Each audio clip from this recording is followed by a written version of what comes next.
on time. Front doors painted in pastel rhyme.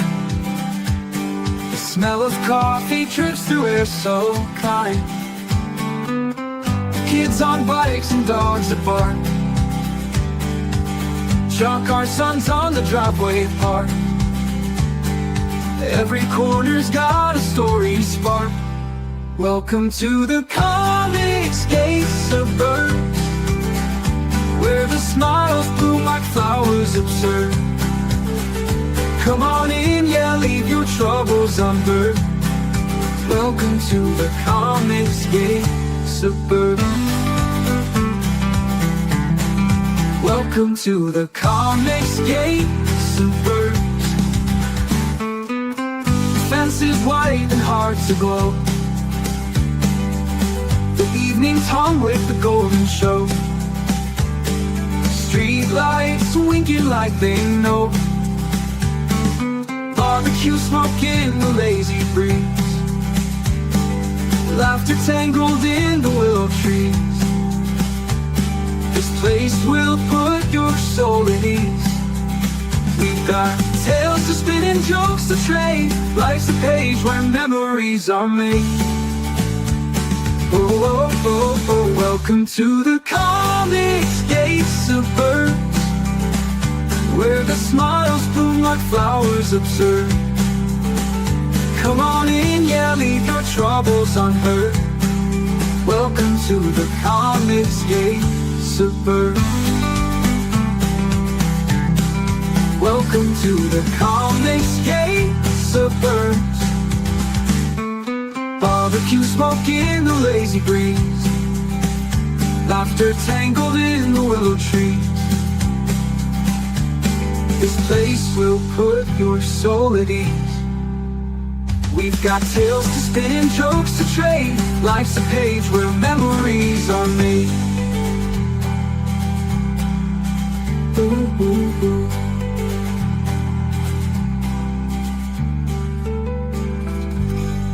We've got tales to spin and jokes to trade. Life's a page where memories are made.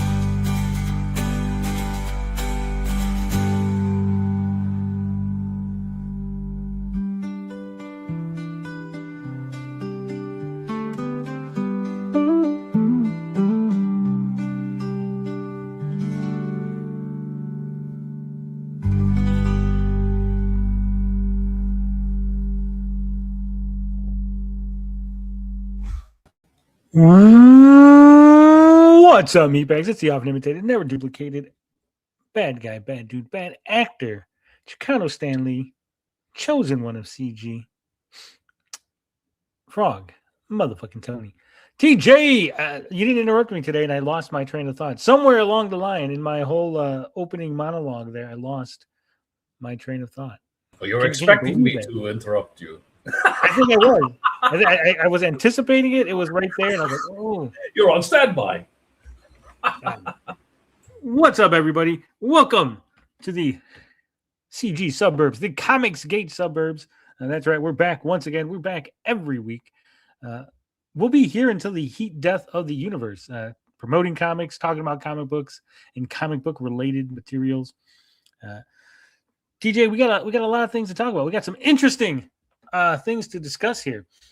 We got the top 10 Spider-Man Brand New Day fan theories. They're ranked by their likeliness. We'll go over them, and we'll give our case, whether we believe that they're true, whether we believe that they have some merit.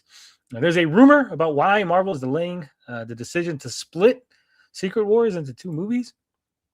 San Diego Comic-Con has got new rules about AI, so we're going to go over that. Millie Alcock, Supergirl, is getting glowing reviews. Let's talk about that.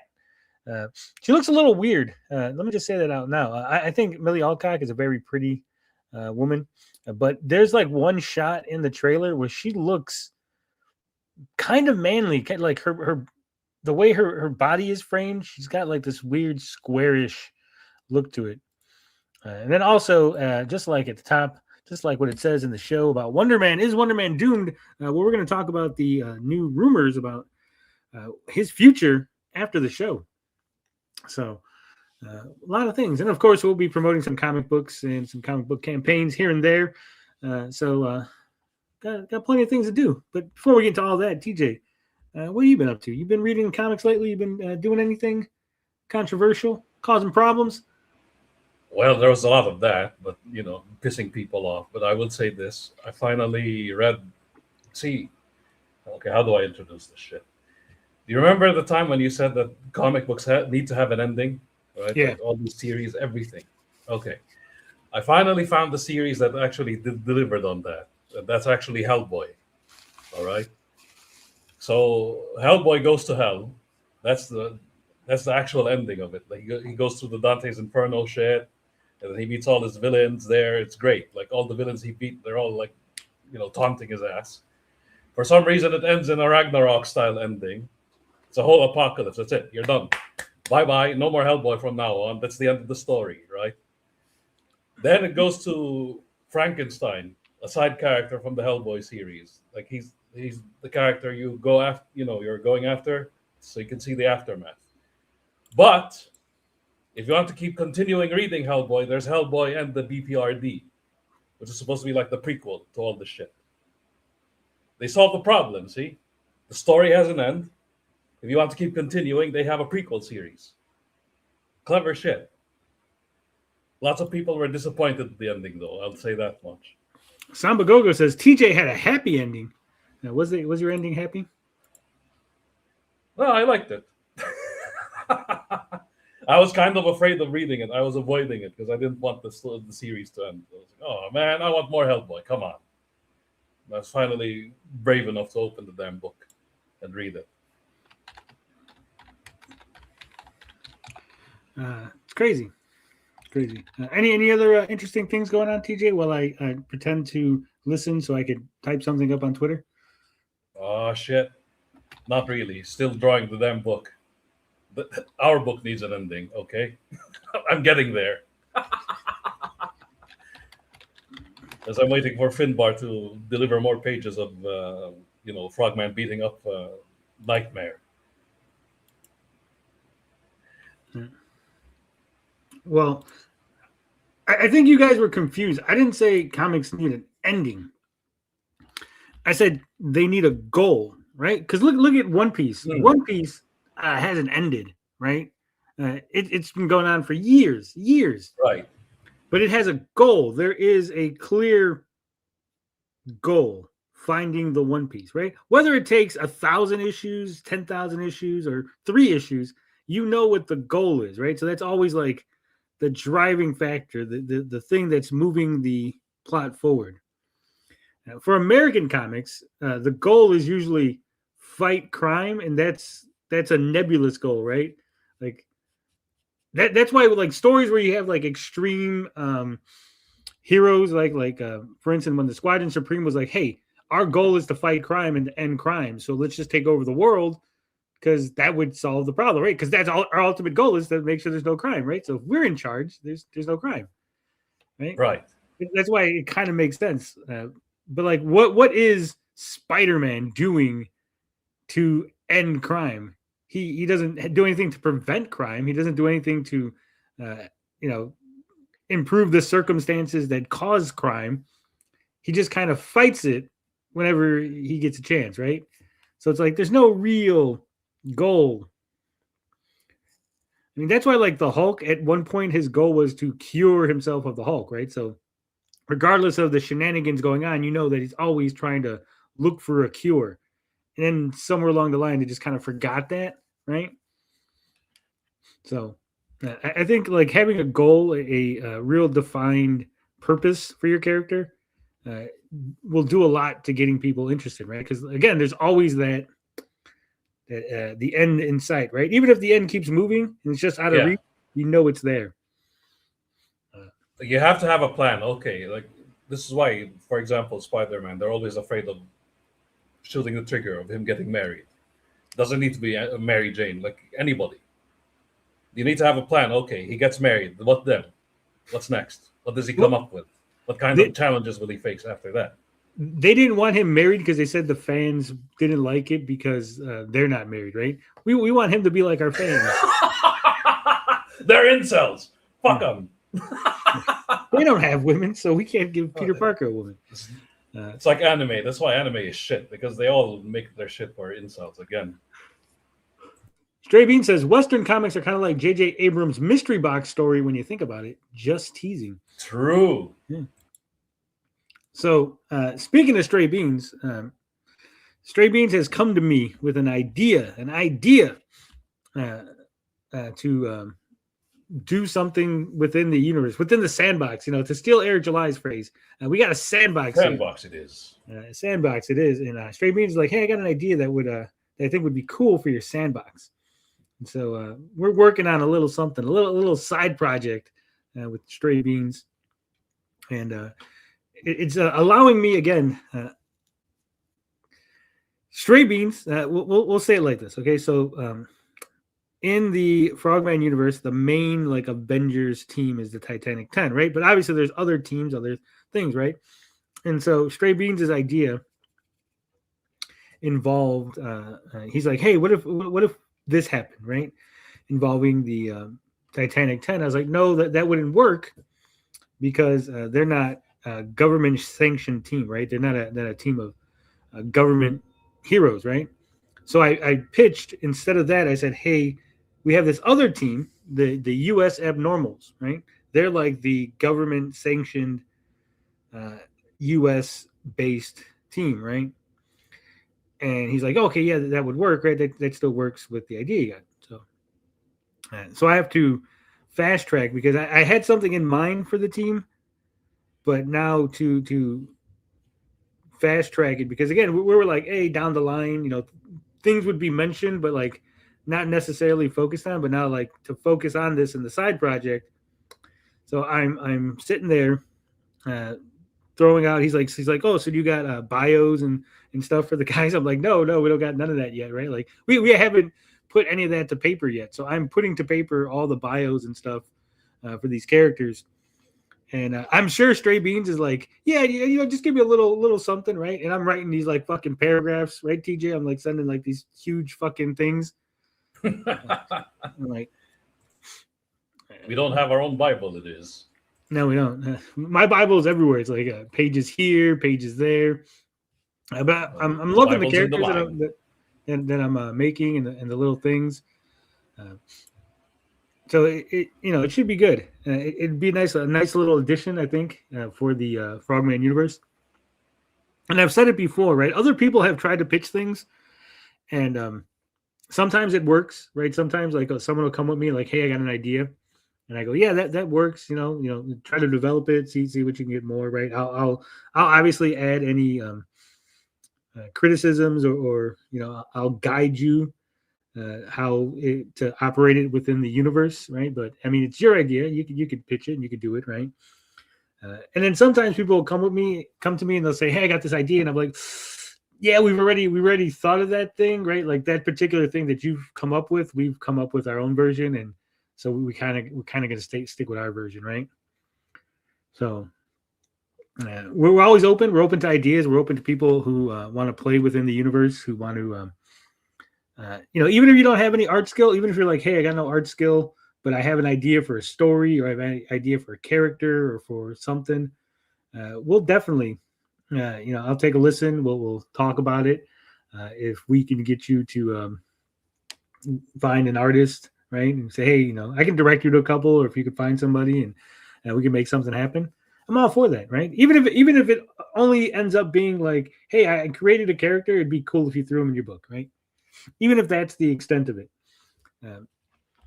Because again, I don't think that I have all the answers, and I don't think that I have all the best ideas. I'm sure some of you guys have good ideas. I'm sure some of you guys have very interesting stories you want to tell, right?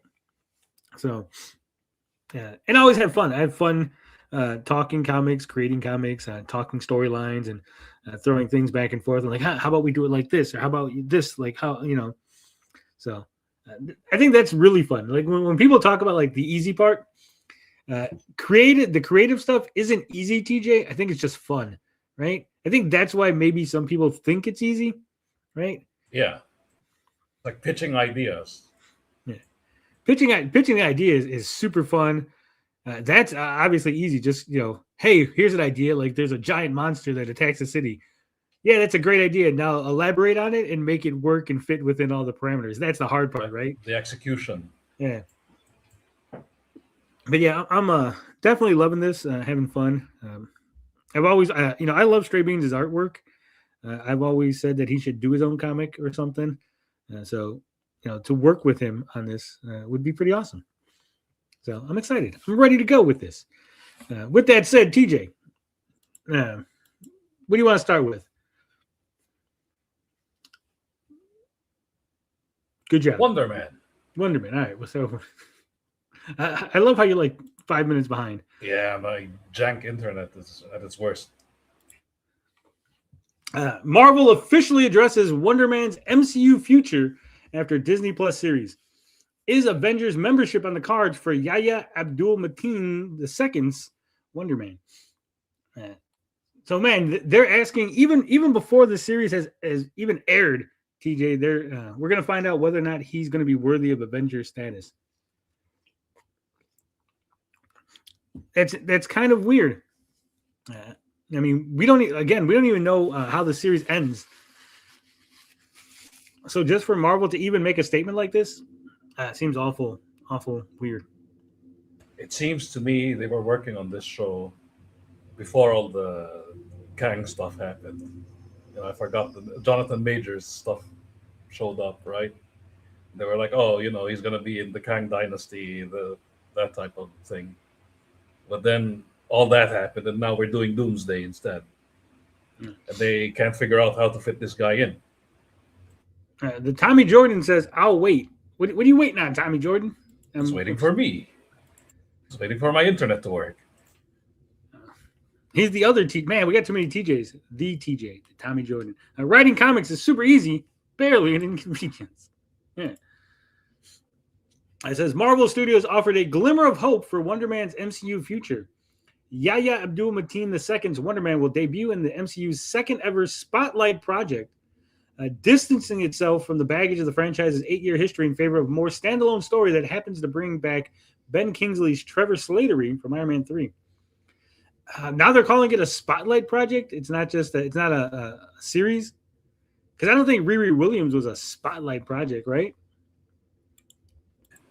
Like I said, they had big plans for these characters and then changed their mind. What was the first Spotlight project? Was that the Werewolf by Night? Yeah, actually, that was one of them.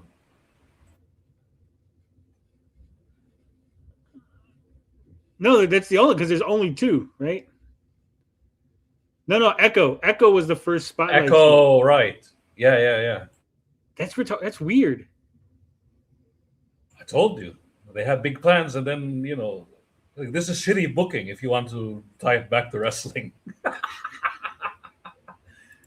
None of these projects took off. Well, calling it a Spotlight project, really, we're like, oh, we're really excited, and this is trying to give it more importance. Man, I would not, if I was Yahya Abdul. Moon Knight? Moon Knight wasn't a Spotlight project. The only two Spotlight, quote-unquote, Spotlight projects are Echo and now Wonder Man. Which, again, if I was, like I was saying, if I was Yahya Abdul, and I go, so that project there that sucked and no one liked was a Spotlight project. And my project that's coming out is being called a Spotlight. No, I don't want to be associated with that piece of shit that's called Echo, right? I'd be livid if I was Abdul-Mateen. God damn. Because, I mean, you're putting it in the same category as the one of the worst shows. I mean, even Ironheart didn't get called a Spotlight project. So, man. It says, many are eager to know what comes next for Simon Williams amid fears he will face a long absence after his debut, akin to Oscar Isaac's Moon Knight, Tatiana Maslany's She-Hulk, and Sima Liu's Shang-Chi. I think Moon Knight, Shang-Chi, Daredevil, Spider-Man, they got to have a show with all them, or a movie, right? With all the low-level heroes. I think that would be good. Like taking on the mafia or the crime bosses of New York, right? They should have made the scale smaller. Like, okay, we did the apocalyptic shit with Thanos. Now let's make everything street level. They should have done that, but here we are. Like, everything has to be the end of the world now. Like, literally everything. Yeah, that's why I said, like, it made no sense to me, right? You had a 5-year time gap, right? Between Infinity War and Endgame, there's supposedly that 5-year time gap where like all the heroes had disappeared, right? What they should have did was then had a movie or show set in there, like, oh, how do these low-level heroes deal with the crime now that the big guys are gone, right? Yeah. And that's where Thunderbolts should have been in, because then you could have had Thunderbolts. The Thunderbolts show up, they're received as heroes, but actually it's the Masters of Evil in disguise, right? And no one knows that because like all these people had disappeared, and they're just assuming that these are new heroes that showed up. I think that would have been interesting. And then the Avengers come back, and now you got the Thunderbolts who are pretending to be good guys, and the Avengers just came back, right? Yeah. And how do the Avengers deal with, oh, these are the new kids on the block, and these are the new favorite heroes of the world, right? It was really like the new Avengers. See, that's how it would work. Yeah, they never did anything with the 5-year gap. They did one thing. That was the Falcon and Winter Soldier, right? That was the only thing that really referenced the 5-year gap. It's because they're like, it's over, and like we wanted to go back to the way it was during the gap. Remember? Yeah, there was no stories that took place then. And again, I think even in that 5-year gap, you could have introduced so many new characters, right? If you wanted to talk about legacy characters, I think right then, think about this, DJ. You got all the main heroes disappeared, right? So if they wanted to introduce like your Riri Williams and your Kate Bishops, right? Like they could have did it there in the 5-year gap. Like, oh, these people have took up the mantle because Hawkeye disappeared, but Kate Bishop is gone. Hawkeye. Yeah. Right? Because then you kind of have an excuse for why they're doing it. Like, we're not replacing your heroes. Clearly, they're going to come back in Endgame, right? But look, like these are people that like were inspired by them to become a version of Hawkeye, a version of Captain America, a version of whoever, right? Iron Man. They kind of did that with Hawkeye, but that's about it. Remember? Kate Bishop. Yeah, but Hawkeye had already returned by then. That's what I'm saying. So it's like... True. It's meaningless. This is Marvel Television's official Wonder Man production notes offered clarity on Simon Williams' future after his, quote, no homework show. The studio left its options open, stating that, quote, anything's on the table in terms of greater connectivity down the road, but Wonder Man itself requires no previous MCU viewing. Showrunner Andrew Guest touched on the matter in an interview with Comic Book, noting the studio's vision to, quote, let each project stand alone so that if the audience responds, it can, quote, figure out how to keep using them. He says, quote, I think Marvel's approach to this is to let each project stand on its own. And if an audience connects with it, and if they connect with the character, then they can figure out how to keep using them. I guess cited Ben Kingsley's journey as Trevor Slattery as the perfect example of the strategy before sharing his hopes that Williams can similarly continue to live on. Quote, Trevor Slattery, maybe you thought he would be a one and done after Iron Man 3, but Destin, Daniel Cretton, was able to bring him into Shang-Chi and find a whole other side of him. I was so thrilled to get to use that same character again. So hopefully people fall in love with Simon Williams and he can continue to live on. Simon Williams, again, this is did you know he died in his original, in his debut, TJ? Did he? Yeah. The comic that introduces Simon Williams, it gives his entire backstory. He becomes a supervillain. He then becomes a superhero, and then he dies. This is when he was Power Man, right? Like his name was Power Man. He dies all within one issue, and he stays dead for like 100 issues. Like he dies in like Avengers 5, and he doesn't come back to like 107 or something like that. That's how like this character just showed up, died, didn't elaborate further. Just that was it. Just it sounds like a full. It was. He had a full arc in his first comic. Just the end of it. Full arc in the grave. He dies again in Force Works as well. Yeah. It says Marvel may not have any crossover plans on the horizon for Wonder Man just yet, but there is some hope for his Disney Plus series future. Marvel Television head Brad Winburn confirmed that Wonder Man Season 2 could be, quote, on the table depending on viewership, amid a push to develop shows that, quote, that could last for multiple seasons, like Daredevil, Born Again, and X-Men 97. Only time will tell whether Wonder Man can attract the audience needed for a rare MCU renewal, given its lesser-known starring hero and smaller-scale concept. But there may be cause for optimism on that front after Wonder Man became the second highest-rated live-action MCU series with a It has a 94% on Rotten Tomatoes. Whoa! Oh, I have to watch it. I'm curious. I thought it didn't come out. I guess the critics get it like 3 days early, right? Yeah. They aren't saying anything, obviously, because of the embargo and shit. But damn. I mean, they had to have said something, right? They can't just like, it's not just ratings. Well, right now it's got a 93%. Hold on, top critics, it's 100% fresh from top critics. Disney shills. 38 said it was good. 3 of them said it was rotten. I gotta see that. Where are the fucking where are the reviews? Where are they at?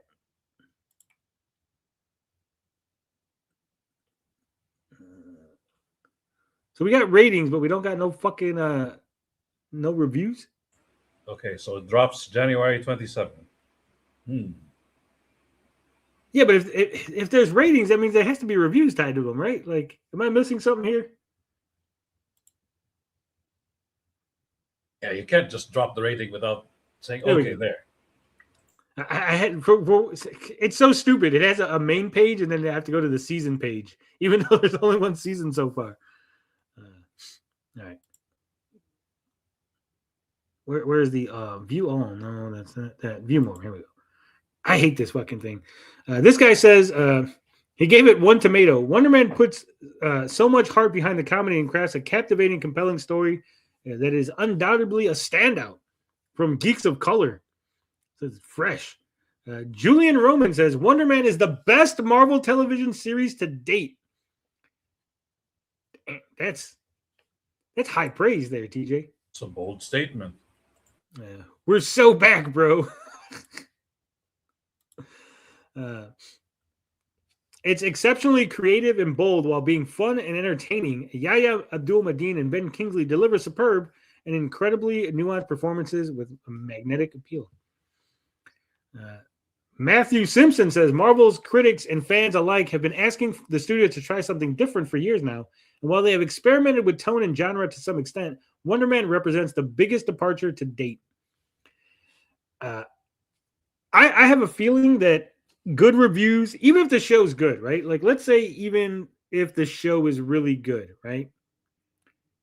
I don't think it has enough appeal outside of hardcore Marvel fans, right? Yes, I think that's the problem. Like, normies aren't watching this. Yeah, I don't think there's like anything that a normie will go, oh man, I really like this is an MCU show. Yeah, but it has nothing to do with superheroes. Like, and they're like, yeah, but why would I want to watch it then, right? Like, what's the like hook for a normie? Why is Marvel like The Boys all of a sudden? Where's the bad reviews? Here we go. Rodrigo Perez says, for a series that this unexceptionable in visual ambition, it's unclear what was gained. It plays like a regular serviceable TV, which would be fine if the writing were sharper. It isn't. Damn. This guy says 3 out of 10. Alex Mady from Joe Blow's movie Network says, I finished Wonder Man, wondering why I spent a full season with nothing to show for it. Wonder Man wastes the great Ben Kingsley and the incredibly talented Yahya Abdul-Mateen in a lethargic, unengaging series. I don't know. All these other guys are paid shills, right? Where's the what's his name? Come on, who's the guy? The fucking the movie review guy, the one that Aaron hates. Oh, there's so many of them. The main one that Aaron hates. John Campia? Yeah, where's the John Campia review at? I'm not recognizing any of these fucking names as far as reviewers go. Grace Randolph, here we go. Oh, here we go. Marvel's take on The Studio and Midnight Cowboy. Incredibly charming and poignant character study of two struggling actors that's very well written. And by the end, it earns its superhero connection. Bold swing from the MCU. Well. Wonder Man is fantastic. Hold on a minute. How come when she types, she sounds normal, but when she's talking, she sounds like a blithering it? Oh, because I don't think she typed it. I think someone took the transcript from her video. Because the link that says go to the full review goes to her video. Do you want to watch her video, TJ?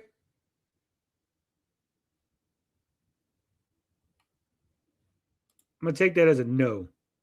You don't want to watch her video. So we'll go ahead and watch a little bit of her video. Or not to binge? That is the question that streamers must ask themselves. Now, I just did a little riff on Shakespeare. Thank you very much. And Shakespeare gets referenced a couple of times during this show because we are following to act. I don't know if it's her makeup and the way her hair is, but she always looks like she's one mental breakdown away from like murdering everyone, right? Like she's got this weird, I don't know what it is, this quality. On their journey. And if you are amused by that, well, then you will really like this show. And if you're not, right? Am I the only one saying this? Doesn't she look crazy, TJ? And if you are, look at that. I think TJ died. God damn, she's insufferable. Amused by that, well, then you will really like this show. And if you're not, binge versus weekly, great, but is it Marvel? Powers, okay. Great character study. Conclusion. Let's just go to her conclusion. with Wonder Man, and I really like that. And I hope they do more of this. So there have been 2 projects now making fun of how superhero movies are made. Very disrespectful. So it's nice to see Marvel do one that is respectful of the process and shows you how a big superhero movie comes together. Also, as Simon explores the character during the audition process and explores himself as acting is drawing, again, as I said, on personal experiences, it allows you to get to know Simon Williams better. And also, in a way, Wonder Man. You know, again, we're talking about duality. There's the actor and the character they're playing, which is very similar to a civilian identity and the superhero identity. So that's great. And I'm sure it's fun for everybody who works in Marvel to be able to make something that's so meta and kind of draws on the experiences they've had so much at this point. Okay, so I'm hearing that it's meta, it's retarded, and it's Grace Randolph likes it. So I'm guessing I'm not going to like it. I'm guessing we are all going to find it very insufferable. I don't know what TJ's doing that he's not answering. There he goes. TJ has left the building. Goddamn Transylvanian internet. Anyway, let's redress this. It says, Yahya Abdul-Mateen, Simon Williams may already have 4 major powers in his Disney Plus series, but that doesn't make him a full-blown superhero. Instead, unless Wonder Man is hiding some major twist, he currently just appears to be a Hollywood actor who's playing the in-universe fictional hero, Wonder Man. Marvel Studios will undoubtedly face some hurdles before Williams could conceivably join the Avengers or team up with any fellow heroes, depending, of course, on how Wonder Man concludes. Those challenges could be addressed in a potential second season, evolving from an actor-on-actor adventure to a superhero origin story, hopefully while maintaining the series spirit. The great thing in the comics about Wonder Man is Simon Williams does not have a secret identity. So the general public knows that Simon Williams is Wonder Man, the actor, and Wonder Man, the superhero, right? And so in the Marvel universe, they have the equivalent of like Matt Damon. Like Matt Damon, could you imagine like, oh, there's a fire and Matt Damon just shows up, flies into the fire, rescues people, and then just flies away, and you're like, what? Like that's Simon Williams in the Marvel comics, is an actual legitimate superhero. What's up, Stray Beans? How are we going? Thank you for rescuing me from TJ. He's been giving me nothing all day. He'll do that.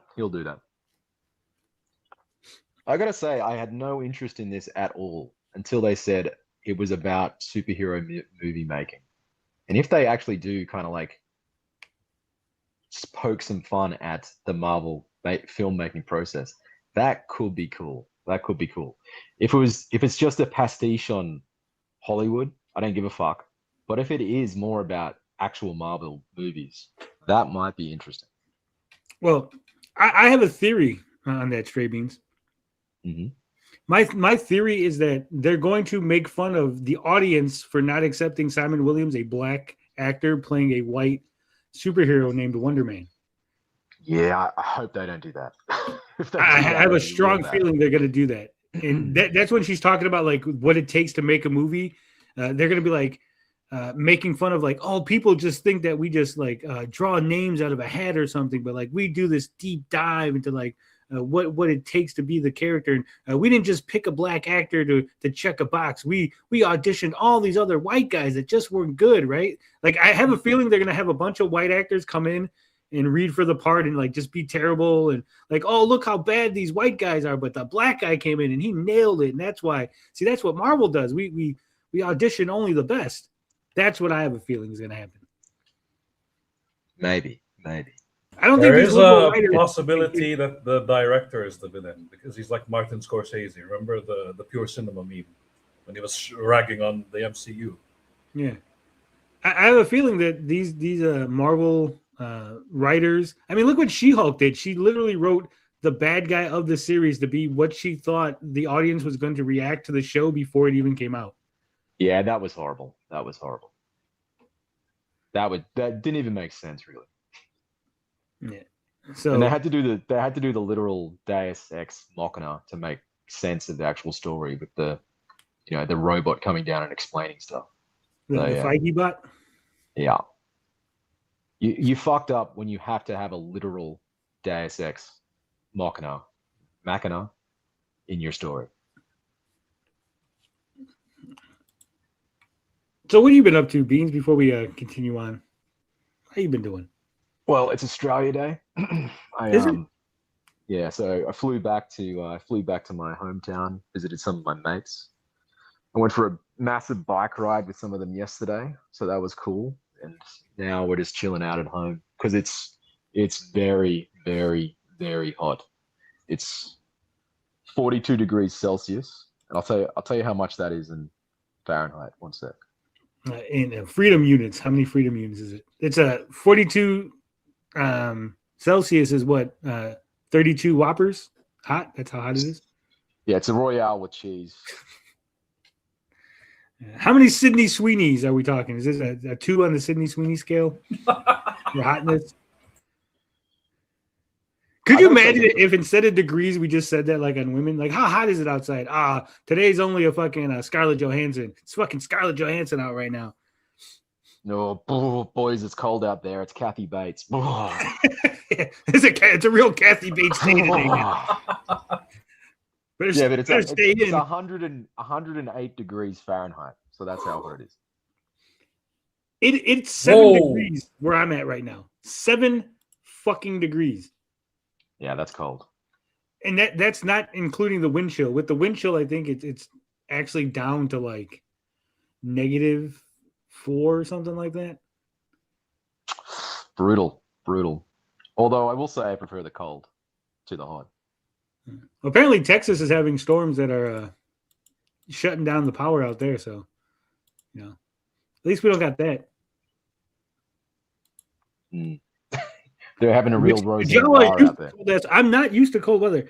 I was actually telling TJ the other day, it's so cold that my hands are completely dry, cracked, and I got like burst skin. The skin on top of my hands is fucking breaking open because it is so fucking dry. Nope, not good. It really isn't.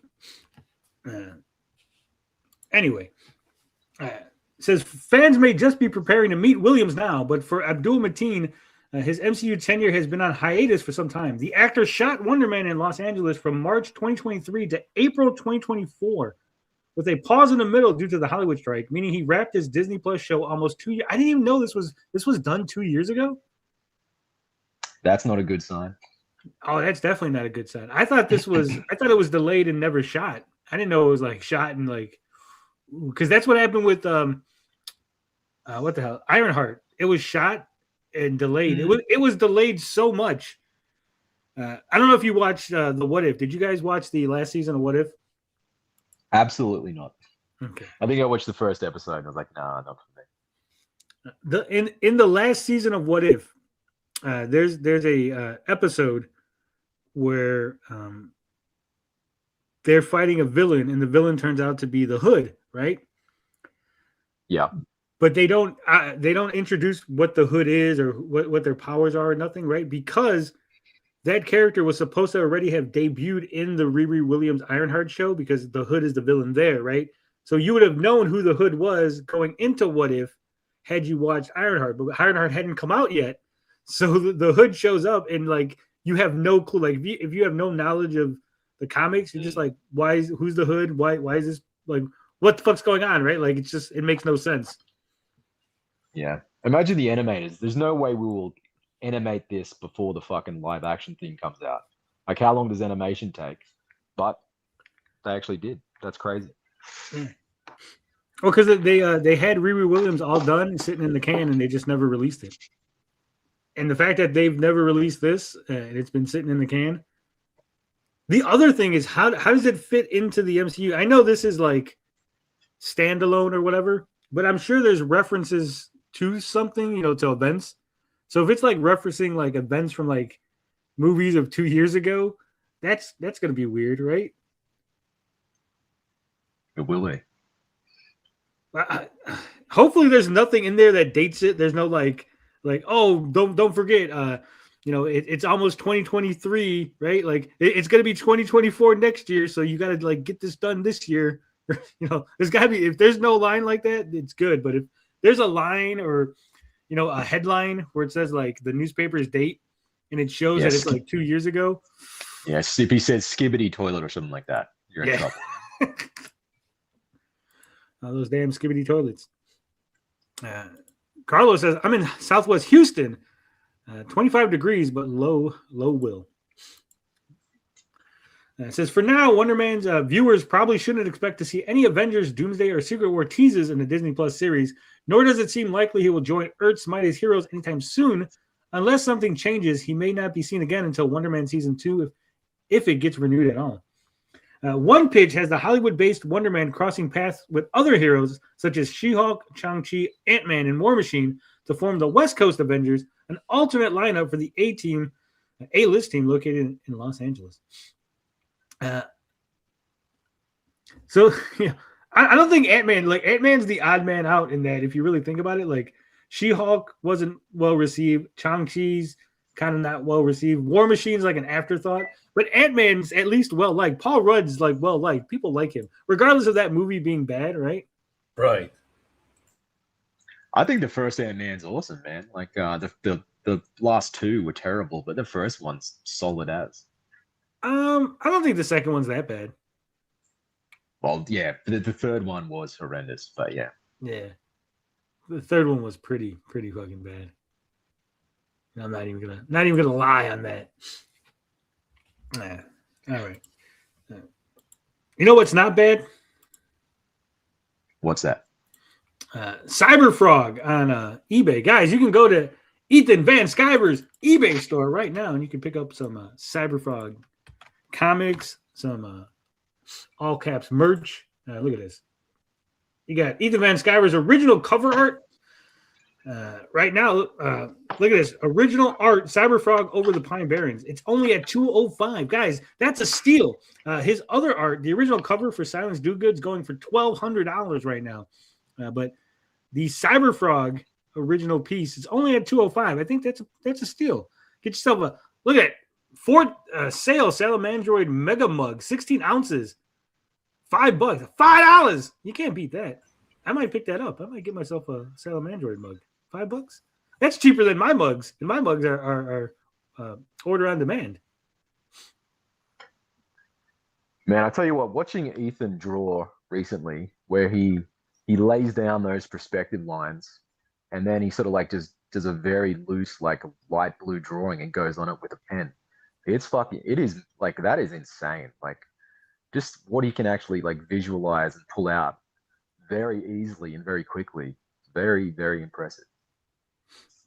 I agree. You get the pit poster from the Dale Keown art, $30.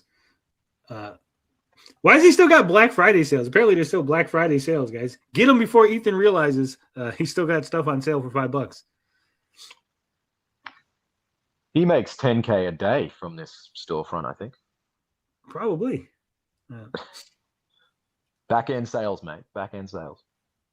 You gotta love it from the back end. So yeah, pick up some Ethan Van Sciver merch, some Cyberfrog stuff. I got one of these. I got the Vespis folder. It had a bunch of comics in it and stuff. You a big Cyberfrog guy? Straight beans? I haven't actually read past the first new issue. I read the old ones back in the day, believe it or not, when they were coming out. Same. Yeah. Yeah, but I've got the first one. Yeah, I'll get the others eventually. I actually just got Inglorious Rex, and I got the first 2 issues of Inglorious Rex, and I was blown away by those. I thought that was the coloring in particular really blew my socks off. I thought the coloring really, really enhanced that work and made it pop on the page. So yeah, I love the art in Inglorious Rex. I think the story wasn't the best. I've had my criticism of that, and I think they could have. Shane could have definitely did more to show the struggles between Axel Stone and 232, like coming together as a team, right? Because he just immediately is in the championship, and you kind of know he's gonna win. He doesn't even lose. It's not like a Rocky situation where, like, spoilers, right? He doesn't like lose the big fight, but like wins the moral victory. It's like, no, he wins. You're like, oh, like he doesn't have like a preliminary fight, or like he doesn't like me and 232 are like doing some back alley fights to get experience in, and you see him struggling, right? Maybe losing some matches or something. It's just, yeah, it was a very cliched sports sort of story, but I thought like the extra element where he added like the fact that they're in a massive dome city and this whole thing's there so that to protect them from the kaiju outside. When I turned that last page, I was like, oh shit, I did not see this coming. I straight up thought it was like Real Steel or whatever, just like a sports thing with monsters. Yeah. And then by adding that extra thing, I was like, oh, like I legitimately had no idea that was coming, and I was like, yeah, that's cool. Yeah, the ending hook is pretty good. Like I said, I think just the story beats could have used a little more fleshing out. Even like they dropped the whole like, oh, he's gonna like hook up to the 232 monster, but you're not supposed to like hook up to monsters not based on your DNA. But maybe because it's his brother, like the DNA might be close enough. And then they don't really explore that much. It's just kind of like mentioned, and then there's nothing, like there's no payoff. It's like a Chekhov gun that never goes off, right? Yeah, well, so maybe. And I'm looking forward to Anatomic too. I think the guy that Shane got to draw Anatomic, that the spin-off, fucking amazing, that guy. I can't wait to get that one. Yeah, I haven't read 2, so maybe 2 fleshes out more of the things and fleshes out the criticisms, right? Mm-hmm. Yeah, but like I said, the art is fantastic. The overall story is good. I'm not saying it's a shit story. I'm just saying it could have been fleshed out a little bit better, in my opinion. Because, like you said, it is cliche. And I think the problem with me, and I say this a lot, I've experienced so much media, whether it's movies, TV shows, books, comics, video games, that I've read and experienced so many stories that I can't help but compare new experiences to things that I'm already familiar with, right?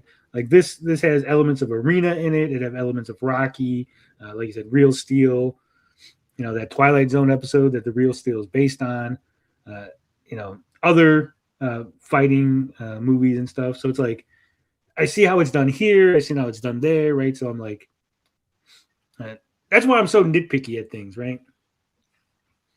Yeah, for sure.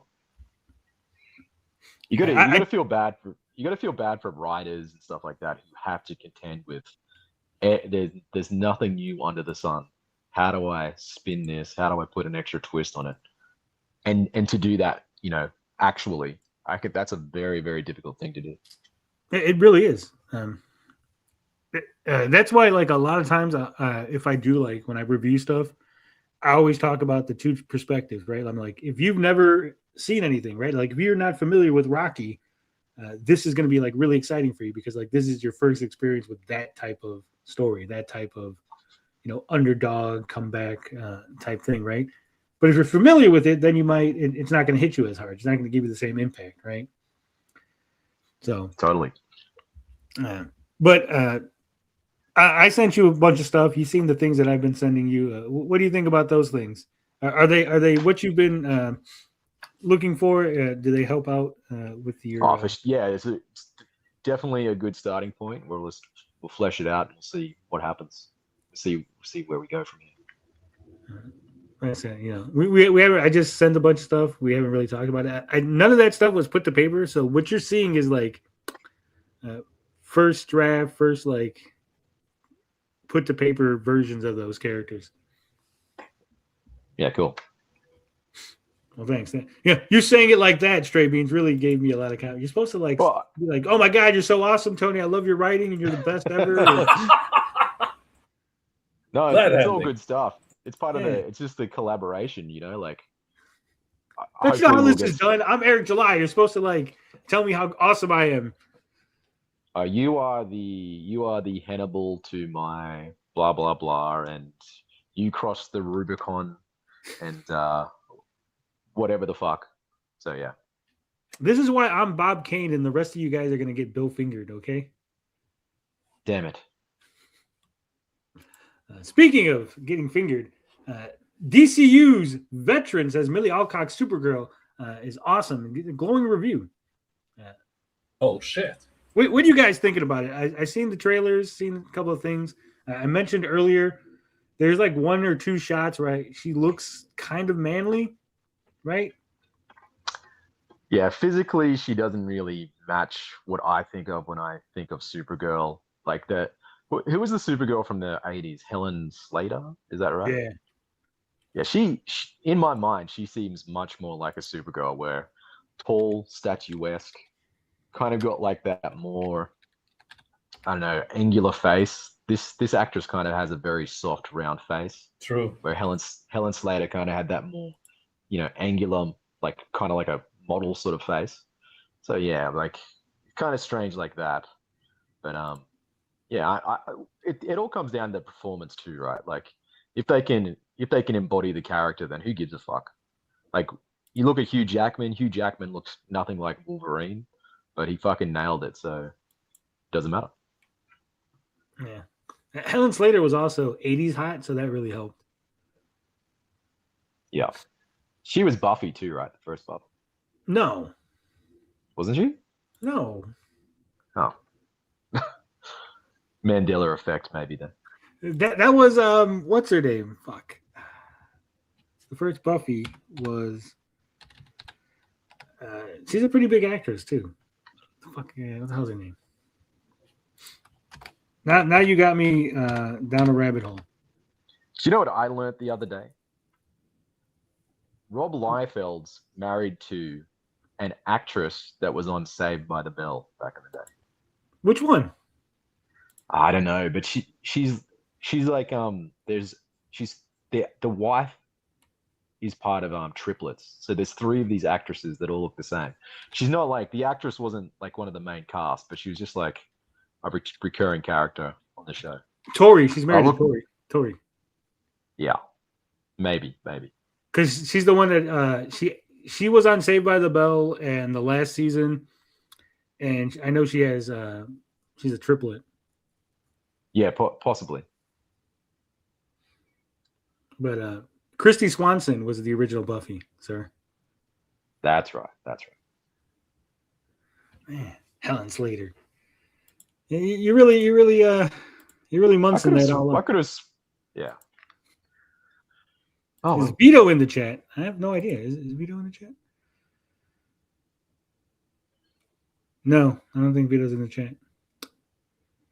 You Super J says, but this Supergirl, this is who comes to mind for the story they are adapting. Beefy likes the trailer. But yeah, I don't know. There's just something. I think Millie Alcock is a pretty girl, but there's something about some of the shots in the trailer that just look weird. It says more than 5 months before her movie's release, Millie Alcock's Supergirl has already received her first glowing review from one of the most respected names in the DC world.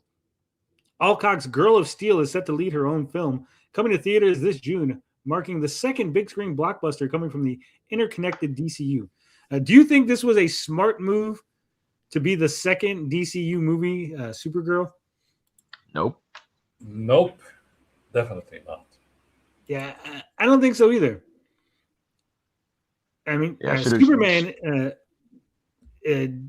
he was the first because obviously he's the linchpin. He's supposed to be the main focus of the DC universe, right? But I would think they would want to come out with a strong second character, right? Batman, Wonder Woman, Flash. You know, one of the top tier characters, not Supergirl, right? Yeah, and it seems like the same thing again, really. Like Supergirl, Superman, Supergirl. Like it's the same Kryptonian sort of shit. Like, you know, you really should have gone to a different part of the universe, different powers, different sort of like, I don't know, whatever. But yeah. Yeah, I agree. Like different power set, different bad guys. Even like the bad guy in this really doesn't even appeal. It's like, oh, Krem, some guy named Krem. He's like a bounty hunter guy, and you're like, that's supposed to sell your movie. That's supposed to be like, oh man, that's. It says fans recently received a first tease of the character movie in a debut trailer, but how the title will actually turn out remains a massive mystery. Longtime DC writer Tom King recently shared his. Oh, Tom King thinks it's good. So. Of course, he is saying it's good. He wrote the story, didn't he? Yeah. Shared his thoughts on what he's seen from the upcoming Supergirl film, and at least according to the renowned comic creator, things are looking good. He says she's the absolute embodiment of Supergirl, Otto Binder's original Supergirl, and the Supergirl Bilquis Evely and I put together. She shines in the role. Says King has some idea of what a Supergirl should look and sound like, having been involved in several DC comic projects centered on the character over the years. Most notably, the DC veteran wrote the acclaimed Supergirl, Woman of Tomorrow comic series, which DC Studios' Supergirl movie is directly based on. I mean, the guy who wrote the comic book that it's based on, who is probably getting some sort of residuals from the movie, is telling me that the movie's good. I don't know if that's a conflict of interest or not. It sounds like it might be, right? What's he going to say? I saw it. It wasn't for me. I think I'll give this one a miss. Yeah. The only one who would do that is Alan Moore. Alan Moore is the only one who's like, yeah, this movie based on my work, it's garbage. I hate it. It's the fucking worst thing ever. Keep my name out of it. Yeah. Also, give me $2 million for my next comic book. I want to do this all over again in 6 months. Says this comes following reports that the movie had been undergoing test screenings over the past few months. In December 2025, it was reported that Supergirl had been shown in some form, with Alcock garnering a similar level of praise from those in attendance. Insider Daniel Richman also chimed in on the quality of the movie in the past, saying he's, quote, heard nothing but good things about the project. Supergirl is set to kick off DC Studios' theatrical year on June 26th. The second film on the DCU slate is set to follow Alcock's superpowered cousin of Superman as she embarks on a revenge quest across the stars. Alcock leads the movie, which also stars Matthias Schoenaerts, Eve Ridley, and Jason Momoa.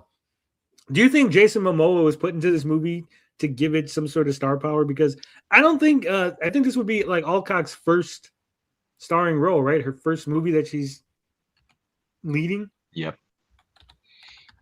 Yeah, I don't know why they put Momoa in there, to tell you the truth. Like, I get the sense he's going to have like 7 minutes of screen time and maybe not be a huge element of it. But yeah, I do think this will be a good movie though. I from the trailers and stuff, I'm getting a good vibe.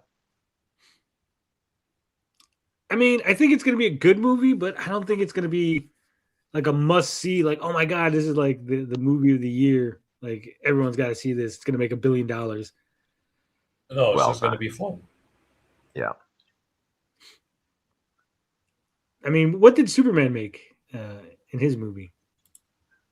650, I think. 650 million. Yeah, 6.5.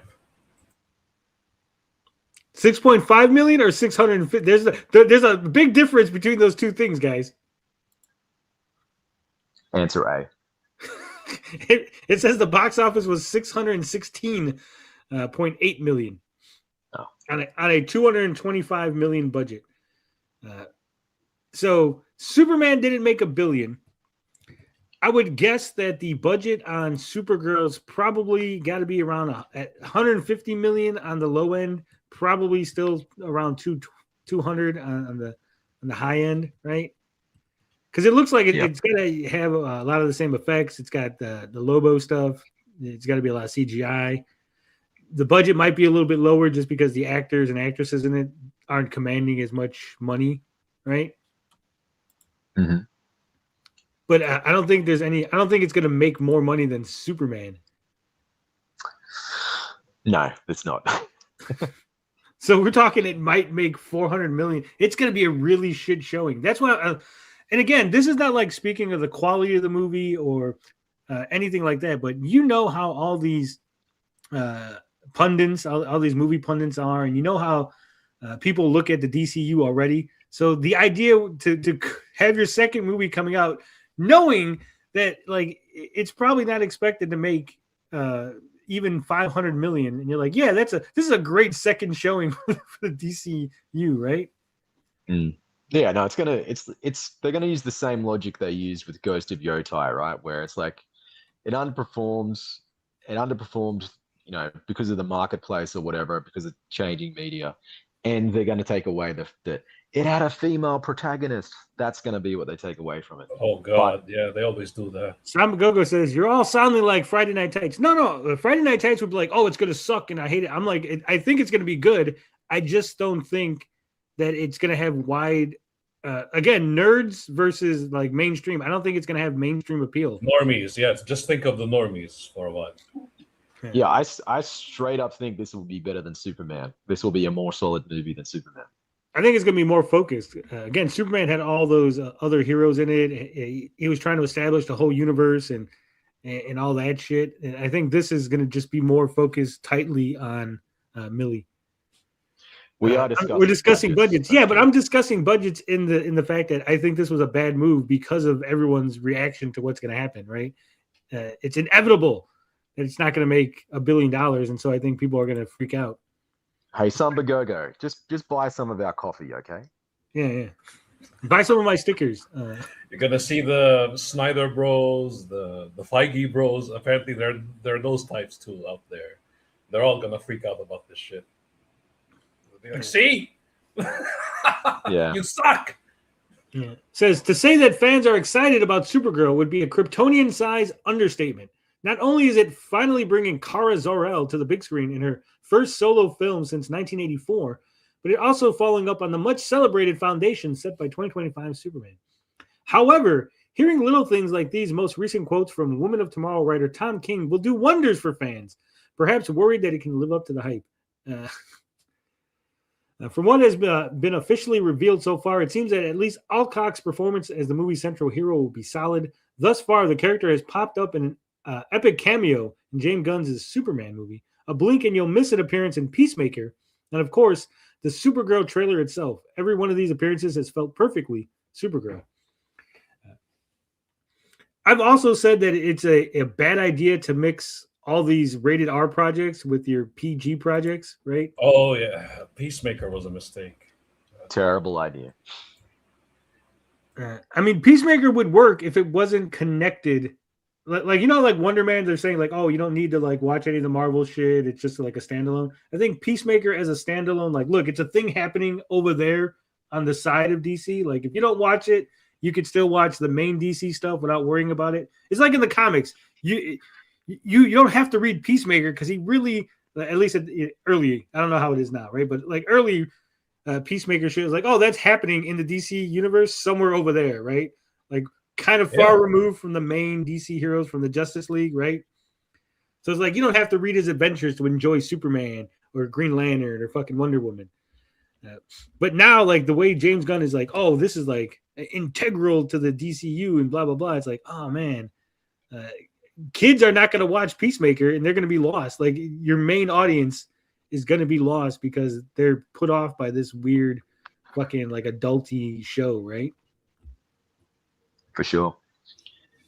And if they connect it directly to the movie, which is possible because, spoiler alert, at the end of Peacemaker season 2, he's stranded on a different planet with no way to get home. And if Supergirl picks him up on that planet, you know, kids will be exposed to Peacemaker, which they probably shouldn't considering his TV show. Mm. So yeah, if it's like a directly linked to the movie, that's a very bad idea. Because kids will see John Cena in a superhero costume and go, "Yay! I want to watch Peacemaker." It's going to be terrible when they tell their parents, "I want to watch the John Cena show on HBO." They're like, here, go downstairs and watch the John Cena show. Yeah. Oh, Little Billy, go run along and watch your John Cena superhero silliness. Mommy, what's an orgy? And why is Peacemaker snorting all that flour in his nose?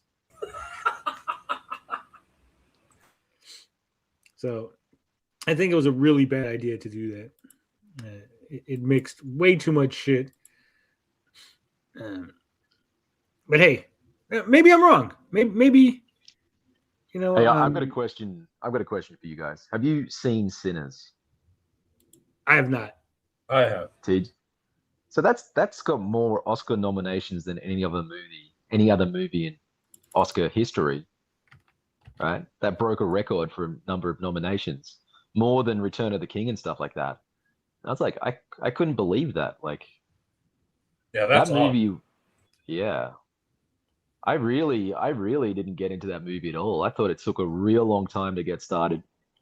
And we are sounding like Friday Night Tights now, so I'm sorry, but yeah, like I thought it took a real long time to get started. Then when the horror actually began, I was like, oh, is this it? Like, I thought there could be some more shit there, but I was you know, expecting just more. Yeah.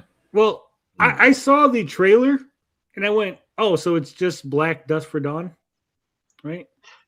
Yeah, for sure. And I got to like, So, I don't know, the whole scene where they go through the history of music. I'm sure there's a message there, but my wife and I were just sitting on the couch going, what is this shit? Like, come on, Where's the we want to see vampire somebody. stuff? Yeah, we want to see somebody die.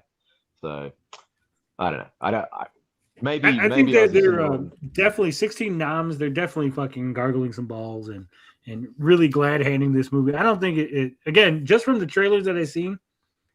Yeah, okay, so it's like two black brothers return to the South from Chicago. They're criminals, bootleggers. They're opening a speakeasy to play some music. Oh no, vampires show up, and they're like, yeah, that's Dusk Till Dawn. Like you changed a few elements around, right? Like instead of the bar having the vampires are coming to the bar. But it's the same thing. Like you got to, survive the night against this undead horde. Two brothers, even in Dusk Till Dawn, they're two brothers. It's Tarantino and Clooney are brothers. They're not twins like in this movie, right? Being played by Michael B. Jordan in both roles. But I recently heard Tarantino say he cast himself in that movie because he thought he looked like George Clooney. He thought he looked like he could have been Clooney's brother. I guess he could be Clooney's brother in the way that Danny DeVito could be Arnold Schwarzenegger's brother in Twins. You know, There you go. I think he cast himself in that movie just for he could like do the foot thing, the foot in the mouth thing. Yeah. Speaking of feet, have you heard of Demi Foot? Look at that! I got the best transitions in the business. Demifoot, Urban Sasquatch, part man, part cryptid, all hero. And it begins right here, guys. He's got 66 backers, $2,744 raised in 10 days. He's 34% of the way. No end date. It's a storefront. Well, let's check out this trailer. Let's find out what is Demifoot. What's a Demifoot?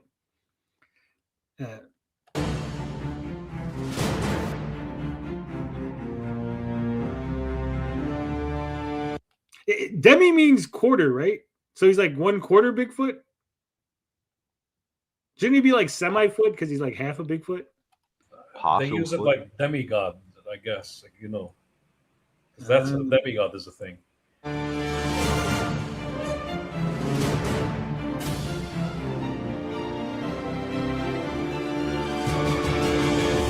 Actually, I'm wrong. Demi does mean half. Never mind.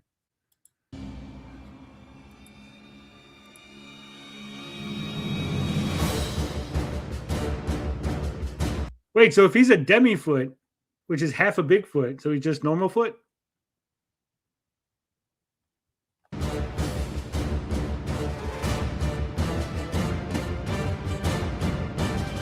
Look at that art, Beans. You're the art guy on the panel. Besides TJ. I don't want to insult you, TJ. You're just an inker. But you loving this art? Very, very good. I like it. Yeah. I like the colors too. I like the way that green is coming down. Yeah, I was gonna say the colors. The colors are good.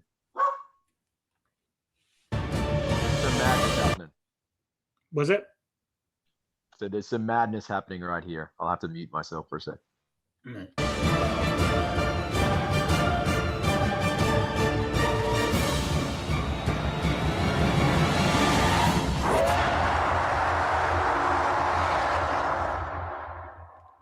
Demifoot. Of course, this is brought to us by Darren Wagner. It says the saga begins. Jake Yeager, former Navy frogman, now a shambling, rickety veteran suffering from ruined joints after a diving accident. A man crippled in the prime of his life and freshly discharged from the service he loved. He now finds himself returning home to Cooley City. But as Jake Yeager will soon discover, the old adage, "You can never go home again," will be truer for him than he ever imagined. A new man monster cometh. Very soon he will look in the mirror and not recognize the warped horror that glares back at him. Jake Yeager will find himself walking a line between two worlds, the world he knew and an unseen world, a world of monsters. Madmen and the ruthless, shadowy organization that ensures such things remain unseen. So I love that it's like both a monster story, but you also get the little bit of elements of like a Men in Black type thing where they're like, yeah, we know monsters exist, but we got to like keep the public unaware of this thing, right? Yeah. You'll see one of the panels, you know, 2 Men in Black pull up. Yeah, so it's written by Darren Wagner and featuring the art by the incomparable John Dillard. Demifoot, Urban Sasquatch is a 24-page comic book that begins the odyssey of a new man monster. We invite you to join us and hope you will back generously. Of course, you could also get the t-shirt. We got the trading card bundle, $15. You get the plus shipping, you get the printed version, and then you got $8 for the digital tier. You can't beat that with a stick, guys. Demifoot, back often, back early, and back a lot. I really hope this gets funded. I can't wait to see what he does with this as far as going forward and what other creatures of the night Demifoot has to take on, right? Will he join the organization? Will Demifoot become part of the organization and help hunt other monsters, sort of like a Hellboy type situation, right? Or do you think that he's going to remain independent? What do you think, TJ? I think for a while he should be independent and be chased down by the organization, right? Because they'll see him as a threat. It's a Hulk thing. If we're going to lean on the Hulk stuff. Yeah, I was just about to say that. Like, that's the choices you have, right? You got the Hellboy route, which is like he joins the organization and helps him hunt other monsters, or you have the Hulk route where he's being hunted and just always one step ahead, right? Broken says it's almost like if you don't force Dillard to draw a style that isn't his, he does better art. Looking at you, Yellow Flash. Yep. It's a strong title too. Like it's a strong name for the book. Yeah. I Easy do to like remember. these images here where he's looking in the mirror. Like I said, this is a very Frankenstein-esque shot, right? Yeah, that one's really strong. That one where he's looking at himself. Yeah. Excellent. And I like this. This is very Hulk coded. So yeah, I would definitely back early, grab this one, pick it up. Let's get him funded. He's about what did I say, 34% of the way there. I don't see how he couldn't get to 8,000. Right? You backing this one, Stray Beans? I'm gonna put you on the spot right now, Stray Beans. You backing this? For $8 digital? Yeah, I'll back it. I think I have actually already. I'll have to go look. Monsters need to stay independent, like Terror Inc. Terror Inc. was a weird fucking series where you just like graft other people's parts onto them and stuff. It was really weird. All right. Here we go. Spider-Man, brand new day. 10 brand new day fan theories ranked by likeliness. I haven't seen this list. I don't know what it is. What's going to be on here, right? Can we guess first? Yeah, go ahead. What do you think is going to be on this list, Stray Beans? There's going to be some crap about Mary Jane, right? The blonde, the redheaded chick being the real Mary Jane. There's going to be some crap about him getting a black suit. Maybe. There's going to be, because it's brand new day, there's going to be some crap about Mephisto in there. So yeah, well, I mean, Mephisto has shown up, so it's not like it's no longer off the table that Mephisto is not around, right? Like, true. They established him already, so he might as well show up again. When you think about Spider-Man, they have completely fucked this. They've completely put this version of Spider-Man in a very bad spot because, like, Aunt May's dead, right? So the whole thing where Spider-Man's constantly got to save Aunt May from peril, that's gone. That's out the window. All of his supporting cast doesn't know who he is, right?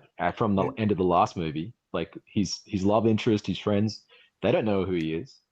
So are they going to bring those characters back and like just press the magic reset button, or do they have to? Is it going to be like a beginning of a completely new series where they've got to introduce new supporting casts, people to put in peril for Spider-Man to save, because he doesn't have that, right? They said that what's her name is coming back. Zendaya is coming back in this one, and supposedly she's having a love interest. Here's what's weird. So a lot of people were mad that Zendaya was cast as the presumable Mary Jane. Then it was changed that she wasn't really Mary Jane, but she's MJ, right? And people were still upset, like they don't like Zendaya and they think she's, blah, blah, blah, blah, whatever, right? I agree. I don't think she's the prettiest chick. I think she's not a great actress, right? But people were complaining about her. Now they're complaining that Zendaya is coming back to quote unquote cuck Peter with another dude, but you didn't like her to begin with, so you should be like, yeah, hook her up with another guy so she doesn't hook up with Peter, so he can move on up with a different chick, right? Yeah, that is stupid for sure. I think definitely, like I said, I haven't seen this list, but yeah, I think something about Venom will probably be on here. Maybe something about Miles Morales, right? That's a good one. Yeah. What else? What else could they really put in there? Maybe Dr. Doom. Maybe it's got to be something about Doom because that's the new movie that's coming out, right? Yeah, set up for the next movie. Daredevil, probably something about Daredevil or like Luke Cage or one of the obviously street level heroes showing up. New York street level heroes. Yeah. What about Donald Glover? He was in the first one. He hasn't come back, right? Yeah, well, that would tie in with Miles because Donald Glover was playing the Prowler, which is the uncle of Miles. Yeah. Or at least one version of the Prowler, not the original version. Those characters, man. Spider-Man should show up. You want black characters. The original version of the Prowler, he's a villain that turns into a superhero. Rocket Racer, who's a villain that turns into a superhero. They're both black characters that could be, Spider-Man's backup. Maybe like two early villains that he fights, defeats, and then they turn their life around, and like at the climax they show up to help Spider-Man fight the villain or whatever, right? Totally. And then you have your black characters that you want, right? Like again, there's like so many black characters for them to like do these race swaps. It's all stupid. And he has in the comics, he has got both Rocket Racer, Prowler, and then Sandman and Will-O-Wisp, and they created a team, the five of them together. It was a short-lived little team that they did, but they did have a team. Choose Cardiac. Cardiac would be a good fucking. Both D-Tank and Steven Lanudo, yeah. Or the other one. That's a goofy character to design. Cardiac is a goofy looking character. Who's the other one that was on the island? The one with the gauntlet. That was basically like Marvel's Spawn. Is it Night Watch or some crap like that? Night something. Night Guard. It was something goofy, right? Yeah, Night Watch. It was super goofy, but again, that's another black character. Like, if you want to have them come out, right? Man, I can't believe how much of a ripoff of Spawn that character was. That was blatant, that ripoff. Oh, so blatant. But I mean, to be fair, there's elements of Spawn that are just blatantly ripped off. It's like, hey, what if we took Venom, Doctor Strange's cape, Ghost Rider's chain, and just put them all together, right? That's true. Yeah.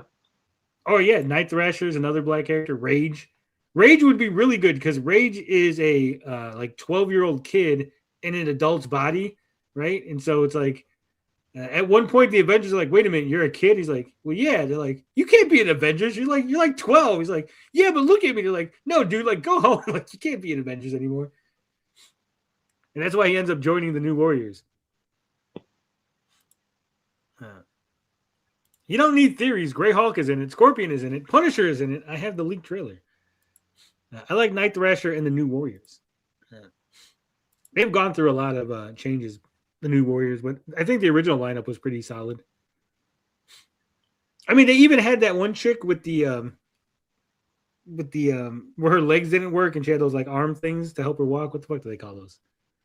Sun Spider? Was that it? No. This is before that. In the New Warriors, there was a character called Silhouette, and she had those the arm crutches to walk with. And then like her powers was to like fade into the shadows or some shit. But as I'm saying, they had like crippled characters or characters that were like handy capable, whatever you want to call them. Yeah. Like they didn't make a big deal. It was just like a character that was there, right? Yeah. Isn't Night Thrasher like a black Bruce Wayne? In the early versions, he was less of a Bruce Wayne and more like a, I'd say a Nightwing, right? And then they kind of like gave him more money and like more prominence. All right, well, let's see what the theories are. We're going to skip all the preamble. Theory, Brand New Day will feature the first appearance of Doctor Doom. I think that's very first appearance? Fantastic Four had the first appearance. Well, yeah, so it's a completely unlikely. When's this article from? This article is from September 30th, 2025. So Fantastic Four was already out then, wasn't it? Yeah. Okay. It's not looking good for this article. Yeah. I only picked it up because I went to the website and it was like right there, like boom, like hey, 10 new things. So I thought it was a newer article. I didn't even realize. No, it's all good. Let's see how they go. All right. So the second theory is Miles Morales will make his MCU debut in Spider-Man: Brand New Day. I think there is a good chance that Miles Morales. This is likely. I don't think that Miles Morales as Spider-Man is going to debut in Brand New Day, but I think it's very likely they'll have a black kid show up as Miles Morales, right? like His setting new- up for like him to become You Spider-Man. see or what the his next- new name is. Is it See Spin? how? Yeah, Spin. That's a terrible name. It's awful. Yeah. Why? Ghost Spider was good. Why Spin? because he spins webs, right? He spins like on the turntable. Get it? He's spinning. Jesus. Are you saying it's because he's black, TJ? Well, remember that review for the Miles Morales DLC? Like, he has the swagger of a black man. Yeah. Or some I shit. think when he was called Shadow Spider, here's the thing: when he was Shadow Spider, I think that's a cool name, That would have worked. Yeah. but because he's black, it's essentially like Shadow is black, so you're basically like Black Spider, right? It's like, so I think, you know, it's 6 of one, half a dozen of another, but yeah, Spin is a really weak. They didn't even put a Y on it. I would have put Y, like it's just SPIN. I would have at least put the Y for it's like Spidey. Sure. Spin. Yeah. I know that there was if you read the comics, there was one point where Ben Reilly came back, trademarked the name Spider-Man, and then tried to sue Miles Morales for using the Spider-Man name. Jen said, "Let's go the bat signal. I've got to go. I'll see you guys later." All right, take it easy. Stray beans, everybody. You Super J says Bruce Banner will remember Peter because he was Hulk when the spell hit. I don't think he's going to remember anyone because I have a feeling that he's going to be the Gray Hulk and he's not going to remember what's going on. All right. What other theories we got? Tobey Maguire, Andrew Garfield will return. Spider-Man Brand New Day. I think this is highly unlikely. Unlikely. Yeah. They've done it once. You know, they don't need to do it again. The only way I see this happening is if they show up at the end like a post-credit, like, come on, Spider-Man, we need you to fight in the Secret Wars, right?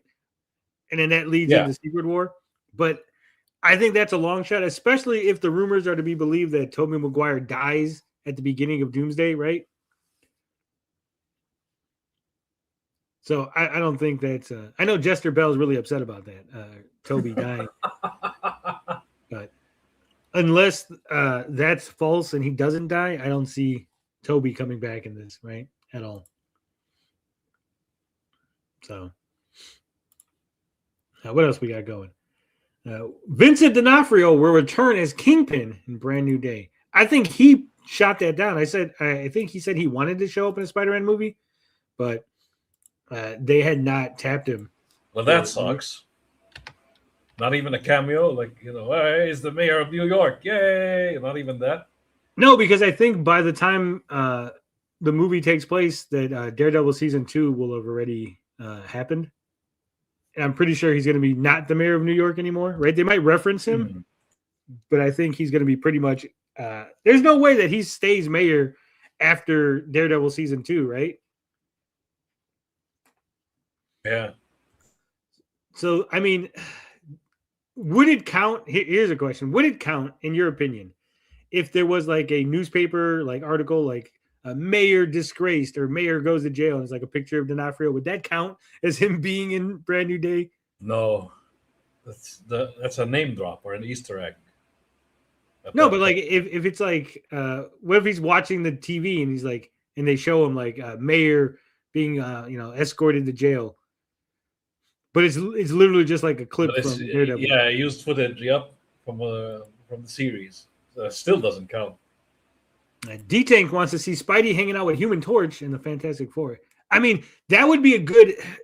Give us that. Give us Spider-Man showing up to the FF building looking for a job, like in the original comic. The Baxter building. Yeah.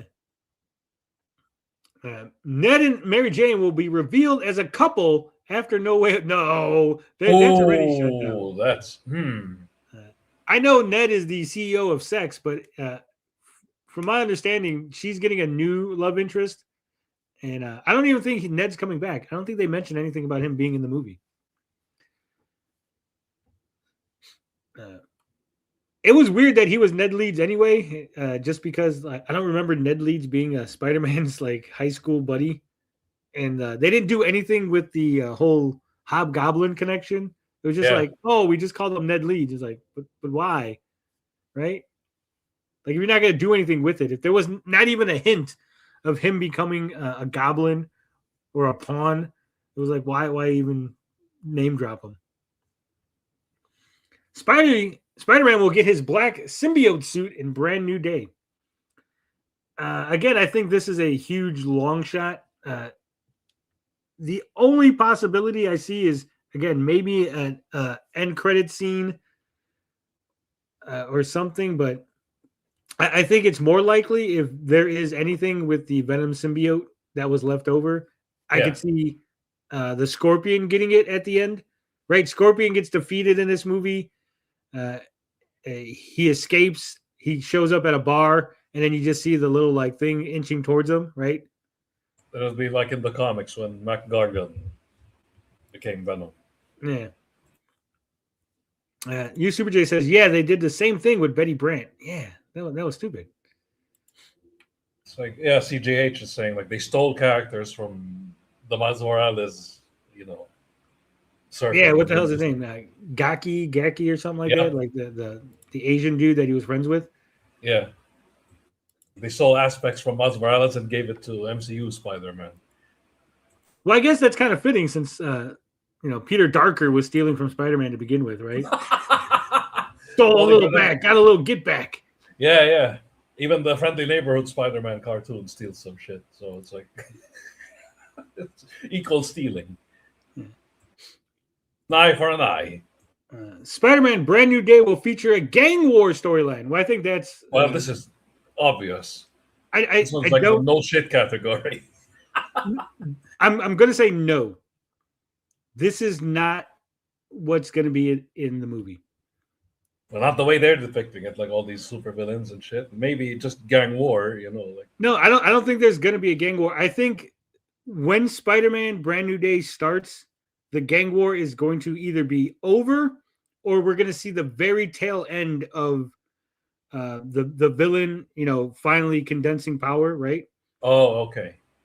Because I don't see the whole movie like him fighting several villains and like, this gang is fighting this gang. I think by the time the movie starts, that would be too much. True. So-and-so has already condensed power. Like if this was a series, I could see him like having to fight, these guys henchmen, but then these henchmen are fighting these others. He's got to like track down the bosses and do all kind of things. But for a movie, I think that's way too much, way too involved. So I think it's going to be Madame Mask, who's supposed to be the villain. Like you're going to see her and her enforcer, which is going to be Joe Fixit, consolidating her power. Like maybe she beats up Hammerhead or somebody, like the last crime boss. Like, oh, you're the last holdout. Tombstone. Yeah, and then that's going to be it, right? Like it's going to be like, you ever see Dick Tracy, the movie? Yes. You know how there was like a bunch of different gangs, but like the movie didn't have them all fighting. Like in the movie, what's the name? Big Boy just consolidates all of his power at the very beginning, right? Yeah. I think it's going to be like that. It's going to be very reminiscent of that. What's up, Mint? They stole Nick Fury from the Ultimate Universe. That's true. Where's Silvermane? I think in the original image, he's behind where Spider-Man is somewhere.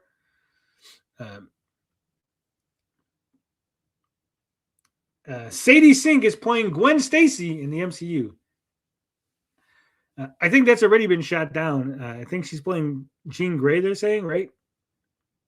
Yeah, people are saying she's playing Jean Grey. That would be now the third Jean Grey, right? Because you got Sadie Sink would be quote unquote Jean Grey. Famke Jensen, Jean Grey, and then the Sophie Turner, Jean Grey, right? How is that going to work? So here's my issue with her playing Jean Grey. Clearly, she's not the Jean Grey from the Fox universe, right? Yeah. So then she would have to be a Jean Grey from a different universe or a Jean Grey that exists in the main MC universe, but the rest of the X-Men don't exist, right? And she's not a mutant. Just like, Scarlet Witch isn't a mutant. So I think that would be really weird. That's why I don't think she's playing Jean Grey. I think she might be playing a different character. Something outside of the box, something that we haven't thought of, right? Yeah. That's it. That was 10. No, hold on. Brand New Day will feature the return of the Savage Hulk. I don't think so. I think we're getting a Gray Hulk. And again, maybe at the end of it, we might get the Hulk transforms back into Banner, and he's confused why he's not the Professor Hulk, and then maybe they hint that he's going to come back to being the Savage Hulk, but I don't think it's going to be the Savage Hulk in the movie. Stephen Lanudo says, I heard it's Rachel Summers. Now, see, that could be something because Rachel Summers would be a future version, a future potential kid. Rachel Summers has a weird history because she's from the future and she's supposed to be the daughter of Jean Grey and Scott Summers, but then an alternate future that doesn't exist. So maybe she's not their kid because she would be like the kid of someone else because a different version of them because it's not their future, right? It's like Cable all over again. Yeah. Can we just, as shitty as the CGI was for this movie, can we appreciate this Hulk? Look at this. This is like Dale Keowney style Hulk. Can we have this back? Yeah. Charlie Cox will appear as Daredevil. Do you think there's a possibility? Well, he did show up in No Way Home, right? Cameo. Yeah. But he showed up as Matt Murdock. Yeah, just Matt Murdock. He might show up, though. They might deliver. Again, I think it all depends on where Brand New Day is in reference to Daredevil Season 2, right? Yeah. Yeah, CJH is right. He might forget who Parker is. They just bump into each other, and then that's it. Yeah. But also, he has his radar sense, so he could just figure out that he's Spider-Man, right?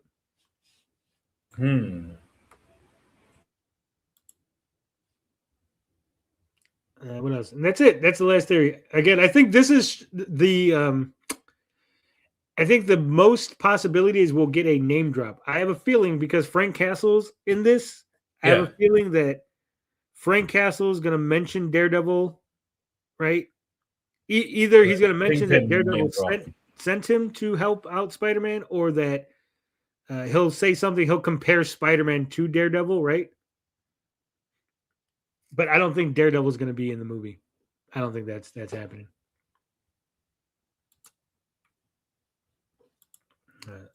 But I mean, I think they're wildly inaccurate there. All right, we got I don't know if there's a debut because it's already debuted, right? But here's a teaser that our good friend, Little Movie put together. I think this qualifies as it is a Batgirl of Burnside teaser trailer.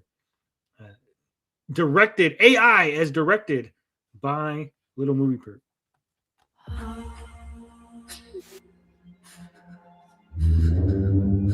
Please, Batgirl, please.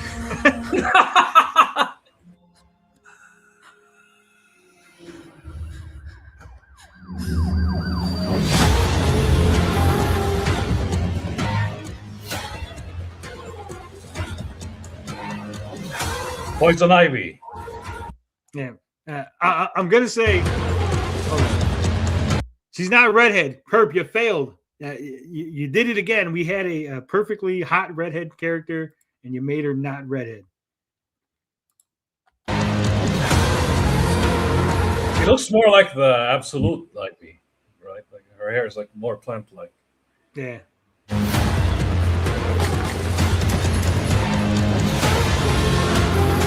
This shot was interesting, like her doing the ballerina dancing thing. I saw this part right here, and it's like, I don't know what he used. Is this like I don't know? Are these actual scenes? Like some of this, I can't tell if this is like. They seem legit, right? Yeah, because it's like, was this like an actual like? Because I didn't see the Batgirl teasers or the Batgirl like when it was coming out, but then didn't get released. Like, I was like, are some of this like actual like from Batgirl promotional material? Maybe this was like a shot. Then he used AI to like animate it or something, right? But like this looks legit right here.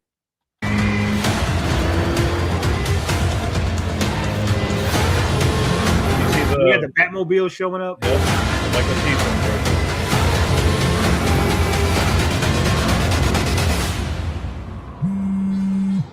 Like even this, like this looks legit. Like I was like, is this from the movie? Like, or was that like did Perp do that? Right?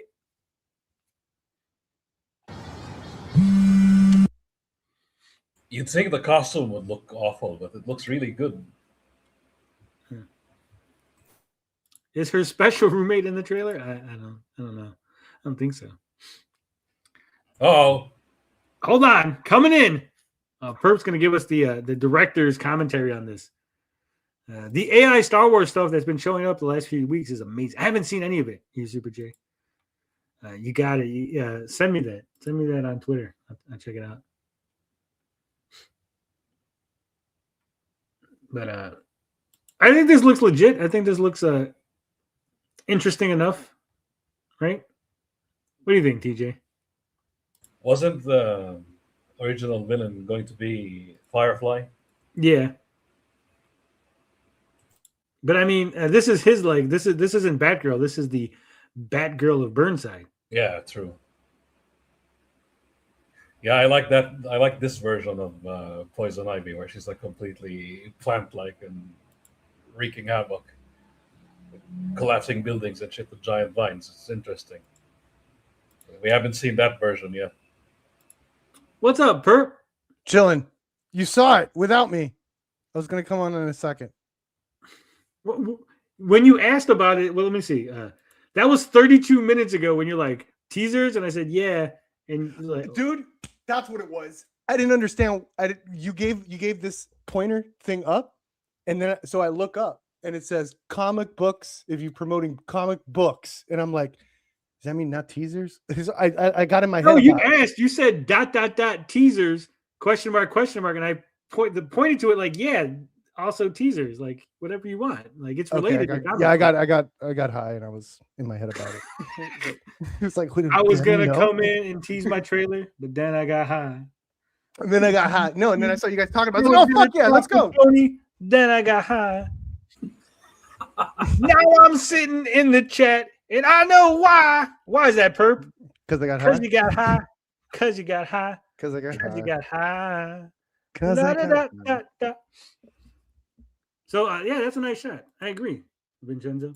Cool. So, all of this is AI, or did you interlace some actual footage? No, it's all sourced from different shit, right? So I get like pictures of like these cool like Asian girls with guns and shit. And I'm like, yeah, put them in this thing. It's like, and it does it. It's awesome. There's a lot of kinks I'm working out that I'm glad you finished that. There's a lot of kinks that I'm working out. I'm working out in terms of like the fighting is awful. AI has not figured out fighting at all. It looks so stupid. They just end up like walking somewhere else and then punching doors and shit. It's like, yeah, like this shot here. I was like, is this legit? Is this like from the actual like Batgirl stuff that was released? No. I got sorry, what is it? Behind the scenes shots of her in a motorcycle, and then I just got like a shot of J.K. Simmons. I'm like, put him as Gordon because I think he was Gordon. I don't remember. I don't know if it was him. He was Gordon in one. Yeah, he was. Okay, he counts. Yeah. And you got the Batmobile. Like that's a good shot. Yeah. This is my favorite shot actually. This is the one where I was like looking at it. I was like, holy shit, that's Batgirl. Like this is like it felt real, even though it feels like a bad like CGI shot or like a really good CGI shot from like 2009. And I'm like, that's good enough for me, bro. I will say that there is one issue with your the continuity is probably AI. Yeah. And her complexion, she goes from being like dark skinned to light skinned. You know what it is? I think the AI puts her when I write Batgirl. Sometimes I write subject, and then it Yes. does the comic actual book. character I have, Yeah. like subject, right? The Leslie Grace one. But then sometimes I found myself in the prompt writing Batgirl, and it just automatically made her white. I think the AI assumes she like says no, she's white or of pale complexion. When I put Spider-Man in the prompt, it just gives me Peter Parker, and I go, no, the other one. They go, no, Miles Morales. That's Miles Morales, moron. Shit on back, and I try to kill it. Yeah, I think that's a good shot. Even the Batmobile looks really good. Yeah, I like it. That's my favorite Batmobile of all time. It does look like it's floating though a little bit. Yeah, no, there's some, and also there's something off about the top of it. I'm not sure what it is. Right? I think when it comes to AI, when you just look at it, it's fine. But when you start like pausing, that's why I did a lot of like quick cuts. So it's like, let's get in there. The idea is that it needs to feel like a real movie, not like show offy. You know what I'm saying? Yeah. So how far are you taking this? Are you gonna make an entire movie? I think so. I think for fun, fuck it. Yeah, because like the way I mapped this out is like 3 big set pieces, right? So I was working on these 3: the meeting Poison Ivy, these gun girls attacking, and then a huge like Mad Max chase involving the Batmobile, and fire truck, and a henchman vehicle. That's a good shot. Yeah, the problem for me is that looked like Haley Steinfeld to me. It does. Yeah. So I was like, ugh. So I kind of did a fast thing with it. What prompted you to get Poison Ivy as the villain? I said I gave this reference photo of this zombie plant lady, and then I said in general I wanted it to feel like a horror film. No. I mean, what made you decide on Poison Ivy? Oh, yeah. Vines are probably the easiest thing for AI. You know what I'm saying? That and also, if I wanted to do trippy, I figured a lot of people do trippy shit, so Scarecrow would probably be pretty easy to like get like surreal AI fuckery, you know. But Poison Ivy, I see Vines as like something I think AI fucks with a lot, because if you saw my last music video, I did tentacles, and I think it did that really well. And there's a lot of sources I guess it could take from. So I was like, says it looked better if you were streaming at more than 720p. Well, I'm sorry if that's all that's available on freaking. He's doing that so you could go over there and actually watch it in its full glory. Ain't that plant lady Poison Oaky? Yeah, I didn't call her Poison Ivy. I said plant creature because I wanted to get that across for the AI the whole time. Like I said, it looks pretty good. I think you probably could make a whole movie. I think I can. Kind of scary in and of itself, right? Yeah. I think it's like made me a whole like, okay, it's made me think of the whole. It's not about like Hollywood getting destroyed. It's just the way people consume movies now. I think spectacle is now going to belong to us, right? And now Hollywood's just going to focus on like dramas and comedies and shit. To go to the theater, it's going to have to be something else. The one thing, okay, notice the one thing I have critiques myself, right? I really want some dialogue in there. Like coming up with this thing, I was like coming up with some awesome like story beats and like character interactions and shit like that, because it's like a lot of like looping of me like getting the prompts, waiting for the actual thing to come in. And it's just dialogue is just atrocious with AI. It's just impossible to make it feel real. I think there's like real emotion that it could come across in terms of the visuals. Like even here, like she looks like, you know, like overwhelmed a little bit. Like I really liked how it looks in terms of the acting. It's the dialogue that fails it. So I'm going to be paying special close attention to how dialogue, you know, how do good acting in AI, because that seems like it's the biggest issue. That and fighting, actual physical fist fighting. Once I get those, dude, it's over, bro. I think right now, if you were to do movies in AI with characters who have their faces covered, like say ninjas or like these guys in masks, I think it'll come out better, just because you don't have to worry about like, oh, her, like clearly she's like more white in this and like yeah, and she looks so janky there. I was gonna redo that shot from a 4K perspective. I'm saying like this, the AI will be better to be like, oh, just a guy in a mask, and just be able to just keep it consistent throughout. Yeah. And it's little shit like this. Like I could have had this should have been like a bunch of guys, but it's like if I just have one guy, it looks cheap. If I look cheap, it's like it's fooling people into thinking it's kind of cheap. you know, versus like bombastic, crazy, fucking Perp can only camera afford one movement. extra. He can't afford. Yeah, exactly. But it makes you buy into the illusion. My whole thing is like, I want this to feel like it could be real. You know, it's like, oh, they were cheap that day. It's like one guy. Like this was kind of Janky. Yeah, I really wanted her in the foreground though. It's so important to me for a shootout. It was just because it's like she's clearly hitting her. She's just like, what's she doing? Like even just like she's like skidoo.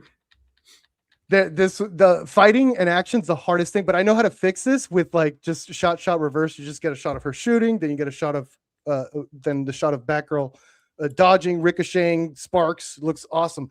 But to me, I'm a John Woo fan. It's so important to get the actual shot in the foreground, the guy shooting the shot, and then the reaction of that shot. I'm gonna nail it for sure. The next one for the trailer. This is just a teaser.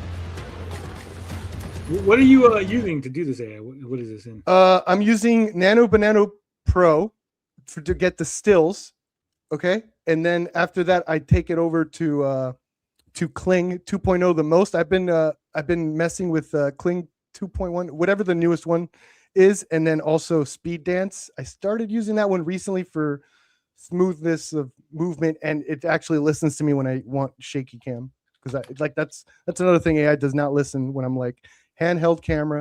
It listens to every other thing like tracking shot, pan left to right, listens to all that shit. Does not listen to shaky cam. And that's important too, like to get it as shaky as possible. I have to like write that the camera's getting like basically beaten up to get like a little jittery, you know. I'm like, camera's frenzied, can't keep track of where the Batmobile's going, you know. And it just gets like a little like shake there. It's like, damn, all right, whatever. I've used AI to like do like character designs and stuff, right? Yeah, and I do find like something that seems like simple to us, like, oh, you know, give him claws, and then like the AI is like doing all kind of weird shit. Like, no, fool, like, do you understand what a claw is? Like, it's not. Yeah. Or I'll be like, give it like a robot hand, and it'll be like weird shit. Like, no, I want like the square, like fucking old school robot hand. It's like, I have no clue. Like the AI is like, I don't know what you're talking about. Like, fuck.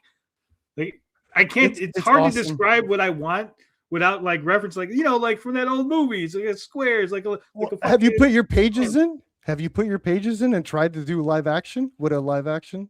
No. Why not?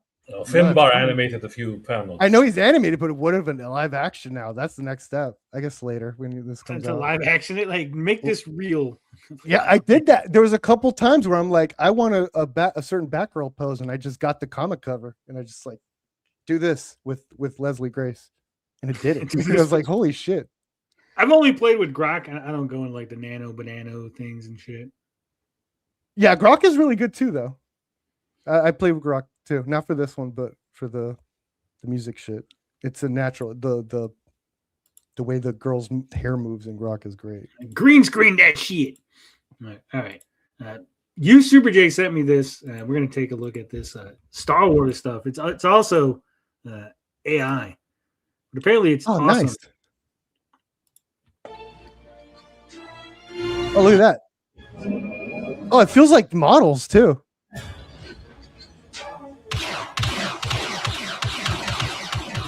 This was an awesome battle. This feels like the 70s, because like, yeah, we can only afford a couple of shots. Like, that's why not everyone's shooting. Just this guy and this guy. That's what AI is good at for some reason, like making shit look like 70s things. Look at that. Their explosions were like,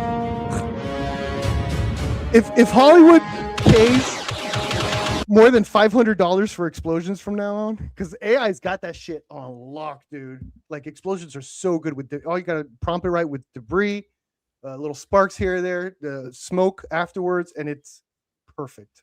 There's no reason to CGI this shit anymore. But you see how like they're all covered up, so like you don't have to worry about facial expressions, eyes, like. And that's what I'm saying. Like, I bet you could probably CGI a really good robot movie, right? Mm-hmm. Yeah. Like a Real Steel Part 2, just all robots. Mm-hmm. Oh, dude, you know what'd be awesome? You remember the video game that Oddworld? If we do like try to do like a Age Lion Odyssey? King, yeah, Yes. Age Odyssey with AI, that'd be awesome. You try to do like Lion King, like as photorealistic as possible. I Ooh. love that. Well, I don't know, man. How many the editing? Here's the other thing. Like, obviously, they're doing editing on this shit to Yes. stitch it all together. Yep. Right. Yep. I think that's where I would fall apart at. I don't think I can edit really well. Yeah.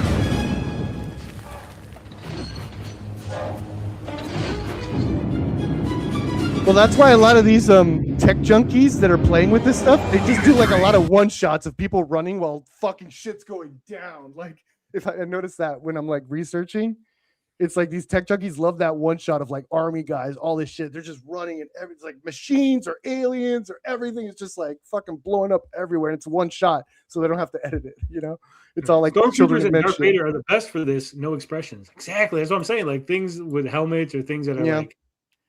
Oh, let me tell you. I'll put in the private chat what I'm going to do next, and I think you're going to love this, Tony. Watch out, you're being trapped in wires. Watch out, you're being trapped in wires. Unit You 3 were has saying the fallen. voice is terrible. It kills everything. The AI ruined it. True. No, I think here. Hold on. I think here where he's listening to it on the thing, it works. Unit 3 But has here, because now it's giving you the same like effect as if he's listening to it, but it's coming out of his mouth now. Yeah. Right. That I was think this part maybe ruined it. bad cinema choice. Read the But- private chat to what I'm Watch out, working you're on being next, Tony. Yeah, because this sounds like it's Wires. coming out of his thing, right? Like you're hearing Yeah. what he's hearing, but then Unit 3 has now it's fallen. like no.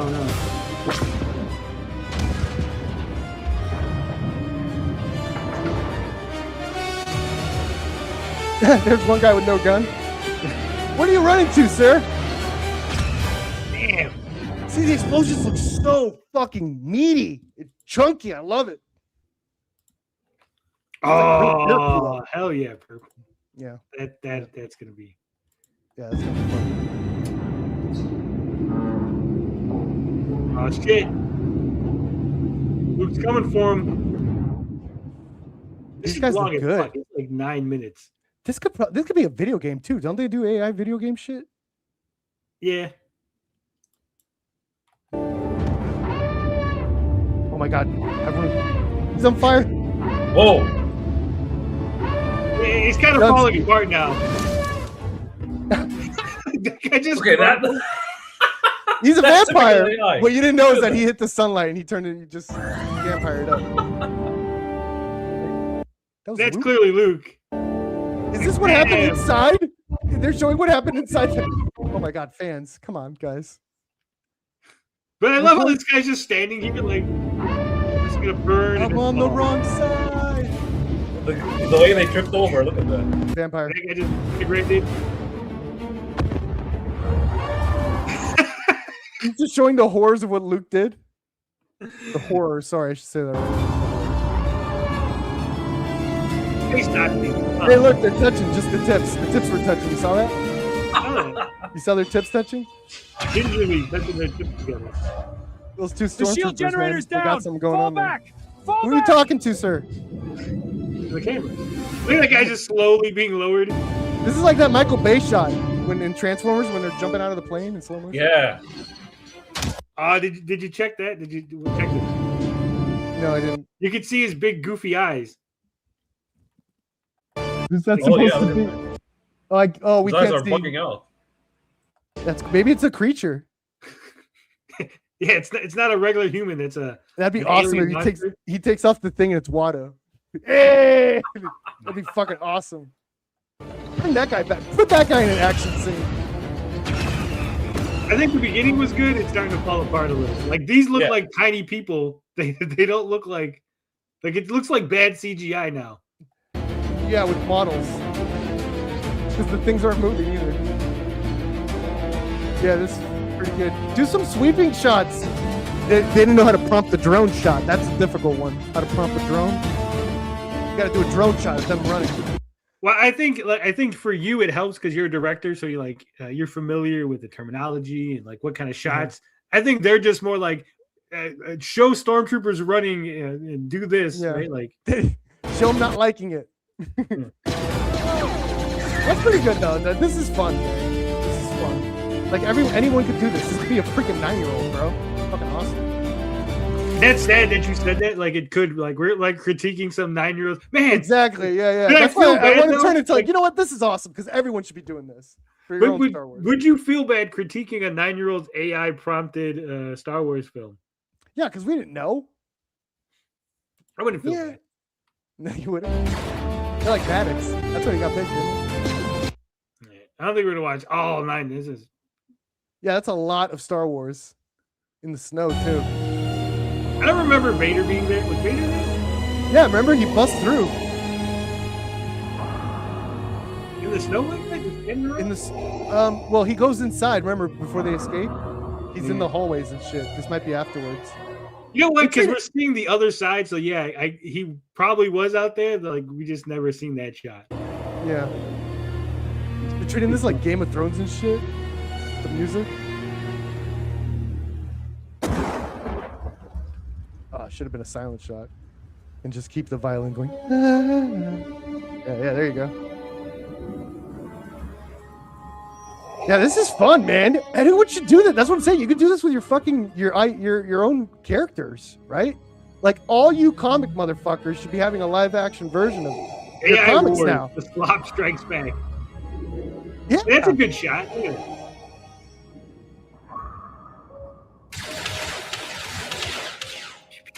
cool. I love how it's like not really the Star Wars sound, but also not really a gun sound. It was almost like a mix of the two, right? This is the Game of Thronification of Star Wars. I love it. That guy's Shoot them all. Shoot him. Is Luke gonna stop him? Is he gonna say for the Force? Fire. Yeah, I know that. Killed them all. Man, they killed all Why does of everything them. get dark? It's from the stormtrooper's perspective. I guess. They didn't have to show this part. They could have showed the one in the toilet. Hey, that guy. Okay. There's no fighting? Oh, that's the Millennium Leading. Yeah. So. Why do they keep going to this guy? Who's that guy? He's a random stormtrooper. He's That just looks a like random- what's his name? Andy Serkis. Yeah, It's I was like- gonna say, that's what I'm thinking. It looks like Yeah. Andy Serkis joined the fucking stormtrooper. Where's Finn? This film is not affiliated or with or endorsed by Oh, Disney. that's a cool movie. I Any should probably do actor that for mine. depicted in. Shit. I'm gonna get taken down so hard. You think so? I got Leslie Grace in there. No one cares. Yeah, she hasn't done anything since. They're She'll, gonna be like, she'll call me and thank me. I would laugh if like Warner Brothers strikes you for like, how dare you show our Star Wars or Batgirl movie? We can't show that. Hey, we got to pay a tax for you doing that. Every time I play that, they pay a tax. All right. It's been 2 hours. That's the show, guys. We appreciate you guys showing up. Back those campaigns. Don't forget, go give Ethan some love on eBay. He's got a bunch of cheap stuff, some sales going on. You can get some original art. Go back, Demifoot. And of course, support our good friend, Little Movie Perp, and our other friend, Stray Beans. Me and Stray are working on a project. Lots of secret projects going on these parts. And then we'll be back tomorrow to talk about Eric July, his brand new book. Eric's got a new book coming out. I might have to buy it because it's going to tell us Another how one? to succeed the Rippaverse way. Oh, it's a big business book. That's his big business book. Yeah. All right. As always, love, peace, booty grease. We out this bitch.